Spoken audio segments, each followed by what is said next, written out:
Praise the Lord. Praise the Lord. കർത്താവ് നമുക്ക് നല്ലൊരു ദിവസവും കൂടെ തന്നു. प्रभु ने हमें और एक अच्छा दिन दिया. ഓരോ ദിവസവും കർത്താവിന് ദാനമാണ്. एक एक दिन प्रभु का दान है. ഈ ദിവസത്തിന്റെ ആരംഭത്തിൽ തന്നെ വചനത്തോടുകൂടി ആയിരിക്കാൻ കർത്താവ് നമ്മെ അനുഗ്രഹിച്ചല്ലോ. और भी इस नया दिन में प्रभु के वचन के साथ होने के लिए प्रभु ने हमको मदद किया. ഇന്ന് അല്പനേരത്തെ ചിന്തയ്ക്കായിട്ട് നമ്മുടെ ക്രിസ്തീയ ജീവിതത്തിന്റെ ആരംഭപടിയായ മാനസാന്തരത്തിന്റെ ഫലം എന്ന വിഷയത്തെക്കുറിച്ച് ചിന്തിക്കാൻ ആഗ്രഹിക്കുന്നു. आज के दिन में हमारा मसीह जीवन का शुरुआत में जो मनफिरावट है, मनफिरावट का फल के बारे में विचिंतन करना चाहता है. നമുക്ക് വളരെ സുപരിചിതമായ പദമാണ്. हमें बहुत अच्छी तरह सुपरिचित है, पहचान है ये पद. യോഹന്നാൻ സ്നാപകനും കർത്താവും ഈ പദം ആരംഭിച്ചുകൊണ്ടാണ് ശുശ്രൂഷ ആരംഭിച്ചത്. जब बपतिस्मा देने वाला यूहन्ना और प्रभु यीशु मसीह जब सेवा शुरू किया कि मनफिरावट के बारे में कहते हुए आरंभ किया. നമുക്ക് അതിന് ആരംഭമായി മത്തായി സുവിശേഷം 3:8 യോഹന്നാൻ സ്നാപകൻ പറയുന്നൊരു വാക്യമാണ്. उसके आरंभ में हम लोग पढ़ेंगे मत्ती के सुसमाचार उसका 3 अध्याय का 8 वचन में जो बपतिस्मा देने वाला यूहन्ना कहने वाला एक शब्द है 3 का Matthew chapter 3 verse 8. इसलिए मन फिराओ के योग्य फल लाओ. ഓക്കെ, ഇവിടെ മാനസാന്തരപ്പെടുക എന്ന് മാത്രമല്ല, മാനസാന്തരത്തിന് തക്കത ഫലം കായ്പീൻ എന്നാണ് അവിടെ പറയുന്നത്. यहाँ पर सिर्फ मन फिरने के लिए नहीं, मन फिराओ के योग्य फल लाओ करके कहता है. അപ്പോൾ ആ നിലയിൽ ഫലം പുറപ്പെടുവിക്കാത്ത വൃക്ഷത്തിന് വരാൻ പോകുന്ന നാശത്തെക്കുറിച്ച് അടുത്ത വാക്യത്തിൽ പറയുന്നുണ്ട്. जब आगे वचनों में जब हम देखते हैं कि जो फल नहीं लाता उसका क्या होगा, इसके बारे में भी बताया है. ഫലം കായ്ക്കാത്ത വൃക്ഷമെല്ലാം വെട്ടിക്കളയും. जो फल नहीं देता उसको काटा जाएगा. അപ്പൊ മാനസാന്തരത്തിന്റെ ഫലം എന്ന് പറയുന്നത് എന്താണെന്ന് നമുക്ക് പിന്നെയും ദൈവാത്മാവിനാൽ നമുക്കൊന്ന് ചിന്തിക്കാം. मनफिरावट का फल क्या है करके हम लोग बाद में प्रभु की आत्मा का सहायता से देखेंगे. നമ്മൾ എബ്രായ ലേഖനം 6:7-8 വാക്യങ്ങൾ വായിക്കുമ്പോൾ जब इब्रानियों का पत्री उसके 6 अध्याय का 8-9 वचन में हम पढ़ता है, ഇതേ പദമാണ്. അതായത് പലപ്പോൾ പെയ്ത മഴ ഭൂമി കുടിച്ചിട്ടും जब बहुत से बार पिया हुआ वो पानी धरती पीने के बावजूद भी കൃഷി ചെയ്യുന്ന കൃഷിക്കാരന് അത് ഫലം പുറപ്പെടുവിച്ചില്ല എങ്കിൽ ചുട്ടുകളക അത്ര അവസാനം. मतलब अगर वो खेती करने वालों के लिए सही फल नहीं देता है तो उसको जला डालना है, उसका अंत करके लिखा है. അവിടെ ഒരു फलമുണ്ട്. वहाँ पर भी एक फल है. എന്ന് പറഞ്ഞാൽ ദൈവം ഉദ്ദേശിക്കാത്ത ഫലം, അതായത് മുള്ളും ഞെരിഞ്ഞലും മുളപ്പിച്ചാലോ, अगर वहाँ पर वो झाड़ी ऊँट कटेरे उगाती है तो ഹീബ്രു ചാപ്റ്റർ 6:8 എന്ന് വായിക്കാം. उसका 6 अध्याय का इब्रानियों का पत्री 6 अध्याय का 8 वचन पढ़ेंगे. Hebrew chapter 6 verse 8. पर यदि वह झाड़ी और ऊँट कटारे उगाती है तो निकम्मी और श्रापित होने पर है और उसका अंत जलाया जाना है. ഓക്കെ, അപ്പം മനുഷ്യ ഹൃദയം ഒരു നിലത്തോട് സാദൃശ്യപ്പെടുത്തി പറയുകയാണ്. इसका मतलब क्या है कि मनुष्य का दिल को एक जमीन की समानता में बताता है. അത് ഏതെങ്കിലും ഒരു തരത്തിൽ ഫലം പുറപ്പെടുവിക്കും. वो कुछ ना कुछ फल जरूर देगा. ഒന്ന് കൃഷിക്കാരന് പ്രസാദമായ രീതിയിൽ അനുഗ്രഹം കിട്ടുന്ന ഫലം, एक ही किसान के लिए उनको आशीष देने लायक फल, അല്ലെങ്കിൽ नहीं तो പ്രയോജനമില്ലാത്ത മുള്ളും പറക്കാരി. नहीं तो निगम्मी वो श्रापित होगा, वो ऊँट कटेरा रहेगा. അപ്പോൾ നമ്മളെ സംബന്ധിച്ചിടത്തോളം നമ്മൾ അവിശ്വാസികളായിരുന്നപ്പോൾ ഈ ഹൃദയമാകുന്ന നിലം പ്രൊഡ്യൂസ് ചെയ്തത് ദൈവകോപത്തിന് പാത്രമായ കാര്യങ്ങളാണ് പുറപ്പെടുവിച്ചത്. അവിടെ ഫലം കായ്ച്ചിരുന്നു. हम लोग जब प्रभु में नहीं था, हम उद्धार पाने से पहले हमारे जीवन से जो भी बात होते थे वहाँ पर भी फल होते थे, पर अच्छा फल नहीं होते थे. നമ്മൾ ഹോശേയ പ്രവചനം 10:1 ഇസ്രായേൽ മക്കളോട് പ്രവാചകൻ പറയുന്നുണ്ട്, നിങ്ങൾക്ക് തന്നെ ഫലം കായ്ച്ചു. जब होशिया 10:1 में पवित्र कहता है कि तुम्हारे लिए फल लाया. എന്നാൽ ഇവിടെ യോഹന്നാൻ സ്നാപകനും കർത്താവും പറഞ്ഞു തുടങ്ങിയത് ദൈവത്തിന് ഫലം കായ്ക്കുന്നത്, അതാണ് മാനസാന്തരത്തിന് തക്കതായ ഫലം കായ്പി. परंतु यहाँ पर बपतिस्मा देने वाला यूहन्ना और प्रभु यीशु मसीह जब प्रचार शुरू किया तो प्रभु का योग्य जीवन या मनफिरावट का योग्य फल लाओ करके प्रचार में शुरू किया. പഴയ നിയമ പ്രവാചകന്മാരെല്ലാം ഈ സത്യമാണ് അവരോട് പ്രഘോഷിച്ചത്. और पुराना नियम के सारे भविष्यवक्ता लोगों ने इस्राएल को यही बात कहते थे. എന്നാൽ ന്യായപ്രമാണത്തിന് കഴിയാഞ്ഞതിനെ സാധിപ്പാൻ ദൈവം തന്റെ പുത്രനെ ഈ ഭൂമിയിലേക്ക് അയച്ചു. परंतु जो व्यवस्था नहीं कर सकते थे उसको निभाने के लिए पिता ने अपने पुत्र को जगत में भेजा. കർത്താവ് തന്നെ പറഞ്ഞു തുടങ്ങി എങ്ങനെയാണ്, ഞാൻ നീതിമാന്മാരെ അല്ല പാപികളെ മാനസാന്തരത്തിന് വിളിപ്പാനായിട്ട് വന്നു. प्रभु ने जब प्रचार शुरू किया तो प्रभु ने यही कहा कि मैं धर्मियों को नहीं पापियों को मन फिरावट के लिए बुलाने के लिए आया. അപ്പോൾ മാനസാന്തരത്തിന്റെ ഒരു അർത്ഥം എന്താണെന്ന് നമുക്ക് അപ്പോസ്തല പ്രവൃത്തി 26 19-20 വാക്യങ്ങൾ വായിക്കുമ്പോൾ അറിയാം. जब मन फिरावट का सच्चा अर्थ क्या है करके प्रेरितों का 26 अध्याय का 18-19 वचन जब हम पढ़ता है तो हमें वहां पर देखने में मिलता है. അതൊന്ന് വായിക്കാം. हम पढ़ेंगे प्रेरितों का 26 अध्याय का 18-19 वचन, एक्ट्स चैप्टर 26 verse 18 and 19. ഇവിടെ പൗലോസ് തന്റെ ശുശ്രൂഷയുടെ ഒരു റിപ്പോർട്ട് കൊടുക്കുകയാണ്. यहाँ पर प्रेरित पौलुस अपनी सेवकाई के बारे में एक गवाही देता है. അത് വായിക്കാം. कि तू उनकी आंखें खोले कि वे अंधकार से ज्योति की ओर और शैतान के अधिकार से परमेश्वर की ओर फिरे, कि पापों की क्षमा और उन लोगों के साथ जो मुझ पर विश्वास करने से पवित्र किए गए हैं मिरास पाए. 26 20 verse 20. प्रेरितों का 26 अध्याय 26 अല്ലേ? ഓക്കെ हाँ. ഓക്കെ 20 വാക്യത്തിൽ വായിക്കുന്നുണ്ട്. उसका 20 वचन में पढ़ता है.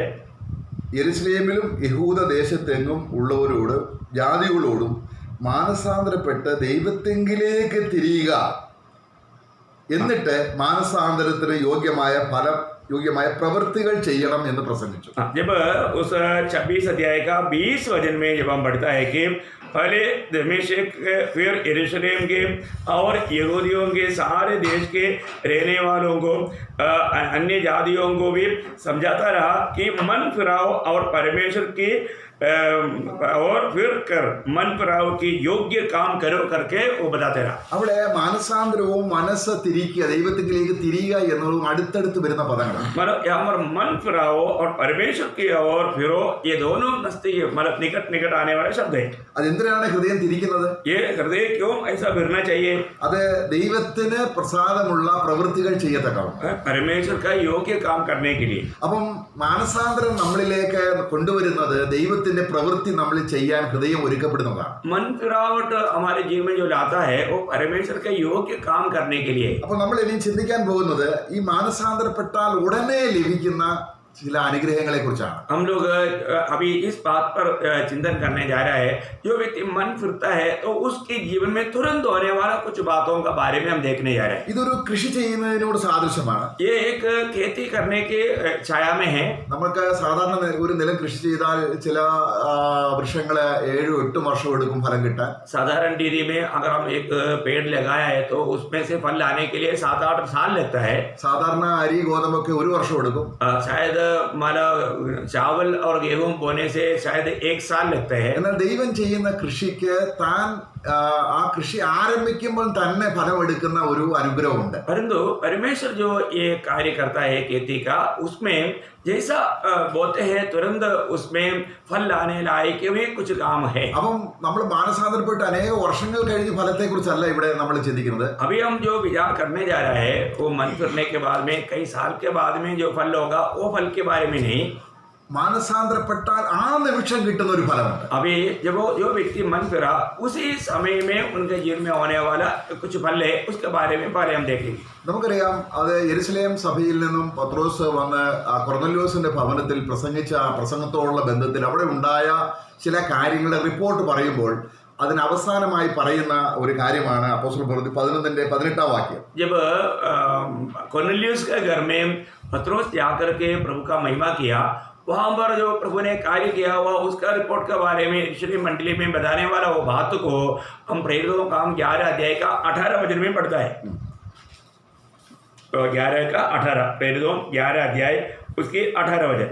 यह सुनकर वे चुप रहे और परमेश्वर की बड़ाई करके कहने लगे, तब तो परमेश्वर ने अन्य जातियों को भी जीवन के लिए मन फिराव का दान दिया. Praise the Lord. Praise Lord. ഇവിടെ എന്താണ് സംഭവിച്ചത്? यहाँ पर क्या हुआ? മാനസാന്തരപ്പെട്ട് എത്ര വർഷം കഴിഞ്ഞാണ് ജീവൻ കിട്ടിയത്? यहाँ पर मन फिरने के बाद में कितना समय के बाद में जीवन मिला? ഉടനെ. तुरंत. അപ്പം ജീവപ്രാപ്തിക്കായി മാനസാന്തരപ്പെട്ടു. उन लोगों ने उस जीवन की प्राप्ति के लिए मन फिरा. ഇതാണ് ക്രിസ്തീയ ജീവിതത്തിന്റെ ഏറ്റവും അടിസ്ഥാനം. ये है मसीह जीवन का नींव. അടുത്തുള്ള എല്ലാ ഫലങ്ങൾക്കും വാസ്തവത്തിൽ ജീവൻ വേണം. आगे हर एक फल लाने के लिए जीवन चाहिए. നമ്മൾ ഓൾറെഡി ജീവൻ ഉള്ളവരാണ്. हम लोगों में अभी जो जीवन है, പക്ഷെ അത് മുള്ളും പറക്കാരിയും മുളപ്പിക്കുന്ന ആ ഫലം കൊടുക്കുന്ന ഒരു ജീവനാണ്. परंतु वो मतलब कांटे उगाने वाला वो जीवन है. അത് പാപജീവനാണ്. वो पाप भरा जीवन है. ആ ജീവിതത്തിൽ ദൈവത്തിന് ഒരു പ്രതീക്ഷയുമില്ല. उस पाप भरा जीवन से प्रभु को कोई आशा नहीं. അത് ചുട്ടുകളെ അത്ര അവസാനം. वो सिर्फ जलाया जाना ही उसका आमद है. അത് കർത്താവ് കാൽവരി ക്രൂശിൽ ഒരു വിശ്വാസിയുടെ ആ പഴയ ജീവനെ ചുട്ട് കളഞ്ഞു. और प्रभु यीशु मसीह ने एक पापी का उस पूरे फलों को उन्होंने जला डाला सूली पर. ഒരു വിശ്വാസി ചുട്ട് കളയപ്പെട്ടവനാണ്. और एक विश्वासी इस प्रकार का अनेक बुरे फलों को जलाया गया हुआ एक व्यक्ति है. ഒരു പുതിയ സൃഷ്ടി ആകേണ്ടതിന് इसलिए वो एक नया सृष्टि होने के लिए നമുക്കറിയാം ലേവ്യ പുസ്തകത്തിലെ യഹൂദനെയും ജാതിയെയും ദൈവം സ്വീകരിക്കുന്നതിനുള്ള ബന്ധത്തിൽ വീട്ടിൽ ഒരു പുളിപ്പിച്ച ഒരു അപ്പം ചുട്ട് കൊണ്ടുവരണം, 2 വട കൊണ്ടുവരണം. जब लेवी और यहूदी इन दोनों को स्वीकारने के लिए उनको प्रभु के उपस्थिति में आने के समय में उसमें से एक रोटी जो है वो एकदम पका कर लाना है. 2 വട, वो 2 ऐसा चपाती, അത് എങ്ങനെയാണ്? അത് പുളിപ്പിക്കണം, वो पहले खमीर करना, എന്നിട്ട് ചുടണം. इसके बाद में उसको पकाना. അപ്പൊ ചുടുമ്പോൾ ആ ഫർണസ്, ആ ചൂട് കൊണ്ട് അതിലെ ദോഷപരമായ കാര്യങ്ങളെല്ലാം ചത്തുപോകും. जो पकाने के समय में वो गर्मी के कारण उसकी जो भी बुराई थे वो सब खत्म हो जाते हैं. അതാ ഒരു ജാതിയെയും യഹൂദനെയും ദൈവസന്നിധിയിൽ ദൈവം കാണുമ്പോൾ ഇവൻ യഹൂദനെ സംബന്ധിച്ചിടത്തോളം മാനസാന്തരത്തിന്റെ അനേക വർഷങ്ങൾ ഫലം കായ്ക്കാൻ പ്രസംഗിച്ചിട്ടും ഫലം കായ്ച്ചില്ല. അവസാനം യഹൂദനെയും ജാതിയെയും ദൈവം ചുട്ട് എന്ന് പറഞ്ഞാൽ കാൽവരി ക്രൂശിൽ നമ്മളെ പഴയ മനുഷ്യനെ ചുട്ടിട്ടാണ് നാം ദൈവസന്നിധിയിൽ വരുന്നത്. जब हम देखते हैं कि यहूदी लोगों को बार बार बजाया गया तो भी उन्होंने मन नहीं फिरा, तो वो लोग भी जातियों के समान प्रभु की दृष्टि में गुनहगार बना. परंतु प्रभु ने कालवरी सूली में दोनों का बुराइयों को जलाकर खत्म किया और हमें प्रभु में स्वीकारा. നമ്മളെ ഇപ്പോൾ വിളിച്ചിരിക്കുകയാണ് ആ പുതിയ പെസഹ ആചരിക്കാൻ. अभी हमें प्रभु ने बुलाया है वो नया पसगा का पर्व मनाने के लिए. അത് പഴയ പിണ്ഡം കൊണ്ടല്ല, वो पुराना खमीर से नहीं, പുളിപ്പില്ലായ്മ കൊണ്ടാണ്. वो बिना खमीर की रोटी से. അപ്പോൾ ഒരു വിശ്വാസി ആരാണ്? एक विश्वासी कौन है? അവന്റെ പഴയ പ്രവൃത്തികൾ ദൈവം ചുട്ടുകളഞ്ഞു. उनका पुराना स्वभाव वो प्रभु ने जला डाला. ഇനി ഒരു പുതിയ ആരംഭം. अभी एक नया शुरुआत. ആ പുതിയ ആരംഭത്തിൽ അവന് കിട്ടുന്ന ജീവദായകമായ ഒരു അനുഗ്രഹമാണ് നിത്യജീവൻ കിട്ടുക എന്ന് പറയുന്നത്. उस नया शुरुआत में उनको आरंभ में मिलने वाला एक ईश्वरीय दान है अनंत जीवन. ഇവിടെ കൊർന്നേലിയോസിന്റെ ഭവനത്തിൽ അവർക്കത് കിട്ടി, അവർക്കതില്ലായിരുന്നു. जब कोर्नेलियुस के घर में क्या हुआ, उनको जीवन नहीं था तो प्रभु ने उनको जीवन दिया. എപ്പോ കിട്ടി? वो कब मिला? അവർ ഹൃദയം തിരിച്ചപ്പോൾ, മാനസാന്തരപ്പെട്ടപ്പോൾ ഉടനെ. जब उन्होंने मन फिरा तुरंत उनको अनंत जीवन मिला. അവിടെ വേറൊരു കാര്യം കൂടെ സംഭവിക്കുന്നുണ്ട്. और एक बात वहां पर हुआ है, ഇവർക്ക് ജീവപ്രാപ്തി കിട്ടി എന്ന് പറഞ്ഞപ്പോൾ യെരുശലേം സഭ ദൈവത്തെ മഹത്വപ്പെടുത്തുന്നതായി കാണും. जब इन लोगों को भी इस प्रकार मतलब जीवन का प्राप्ति हुआ करके जाना तो यरूशलेम का मंडली उनके प्रति प्रभु को धन्यवाद दिया. അപ്പൊ ദൈവത്തിന് മഹത്വം കിട്ടുന്ന എന്നതാണ് മാനസാന്തരം. क्योंकि जब मतलब परमेश्वर को महिमा मिलने वाला कार्य है एक व्यक्ति का मन फिरावट. അപ്പൊ ഒരാൾ മാനസാന്തരപ്പെട്ടാൽ പെട്ടെന്നുണ്ടാകുന്ന 2 കാര്യമാണ്. इसका मतलब एक व्यक्ति जो मन फिरने के द्वारा जल्दी होने वाला 2 कार्य है. ജീവൻ, एक जीवन प्राप्त होता है, 2 ദൈവത്തിന് മഹത്വം. दूसरा प्रभु को महिमा मिलता है. നമ്മുടെ ജീവിതത്തിൽ അങ്ങനെ സംഭവിച്ചോ എന്ന് നമ്മളൊന്ന് പരിശോധിക്കുന്നത് നല്ലതാണ്. हमारे जीवन में, व्यक्तिगत जीवन में इस प्रकार मतलब हमें जीवन मिला है कि नहीं और प्रभु को महिमा मिला है कि नहीं, ये बात को परखना हमारे लिए अच्छा है. അനേക വർഷങ്ങൾ കഴിഞ്ഞുള്ള ഫലത്തെക്കുറിച്ചല്ല നമ്മളിപ്പോൾ ചിന്തിക്കുന്നത്. ये जो बात अभी हम जो सोच रहा है, ध्यान कर रहा है, ये कई सालों के बाद मिलने वाला फल के बारे में नहीं. നമുക്കറിയാം അവിടെ കർത്താവ് പറഞ്ഞ ഭൂമിയിൽ, അല്ലെങ്കിൽ ലൂക്കോസ് സുവിശേഷം 15-ാം അധ്യായത്തിൽ പറയുന്ന ഭൂമിയിൽ ആ മുടിയനായ പുത്രൻ തിരിച്ചു വന്ന ഉടനെ സ്വർഗം സന്തോഷിക്കുകയാണ്. जब लूका का सुसमाचार 15 अध्याय में उस उड़ाव पुत्र जब वापस घर में आया, उस समय में वो आने के बाद में बहुत समय के बाद नहीं, तुरंत वो घर में बहुत लोगों को, सबको बहुत खुशी हुआ. അപ്പോൾ ഇവിടെ ഒരു വാക്യം അതിന് 15-27 जब एक वचन हम पढ़ेंगे उसकी 15 अध्याय का 27 वचन, അവിടെ ഈ മുടിയനായ പുത്രന് സംഭവിച്ച ഒരു വിഷയത്തെക്കുറിച്ച് വേണം. അവന് തന്റെ ധനമെല്ലാം നഷ്ടപ്പെട്ടു. उस उड़ाव पुत्र का जीवन में क्या हुआ, उन्होंने सारा धन को उड़ा दिया या उसको खत्म कर दिया, बर्बाद किया. അവനുള്ളതെല്ലാം നഷ്ടമായി. उन्होंने सब कुछ खो दिया, അവന് വിശപ്പ് വന്നു. उनको भूख लगा. അവനൊരു ഒരു രോഗാവസ്ഥയിലാണ് നമ്മൾ അവനെ കാണുന്നത്. एक प्रकार बोलेगा तो वो एक रोगी अवस्था में हम देखता है. എന്നാൽ അവൻ തിരിച്ചു വന്നപ്പോൾ परंतु जब वो वापस आया, അതിന്റെ 27-ാം വാക്യത്തിൽ നമ്മൾ വായിക്കുന്നത് 15-27 लूका का सुसमाचार 15 अध्याय का 27 वचन में, लूक चैप्टर 15 वर्स 27. उसने उससे कहा, तेरा भाई आया है और तेरे पिता ने पला हुआ बछड़ा कटवाया है, इसलिए कि उसे भला चंगा पाया है.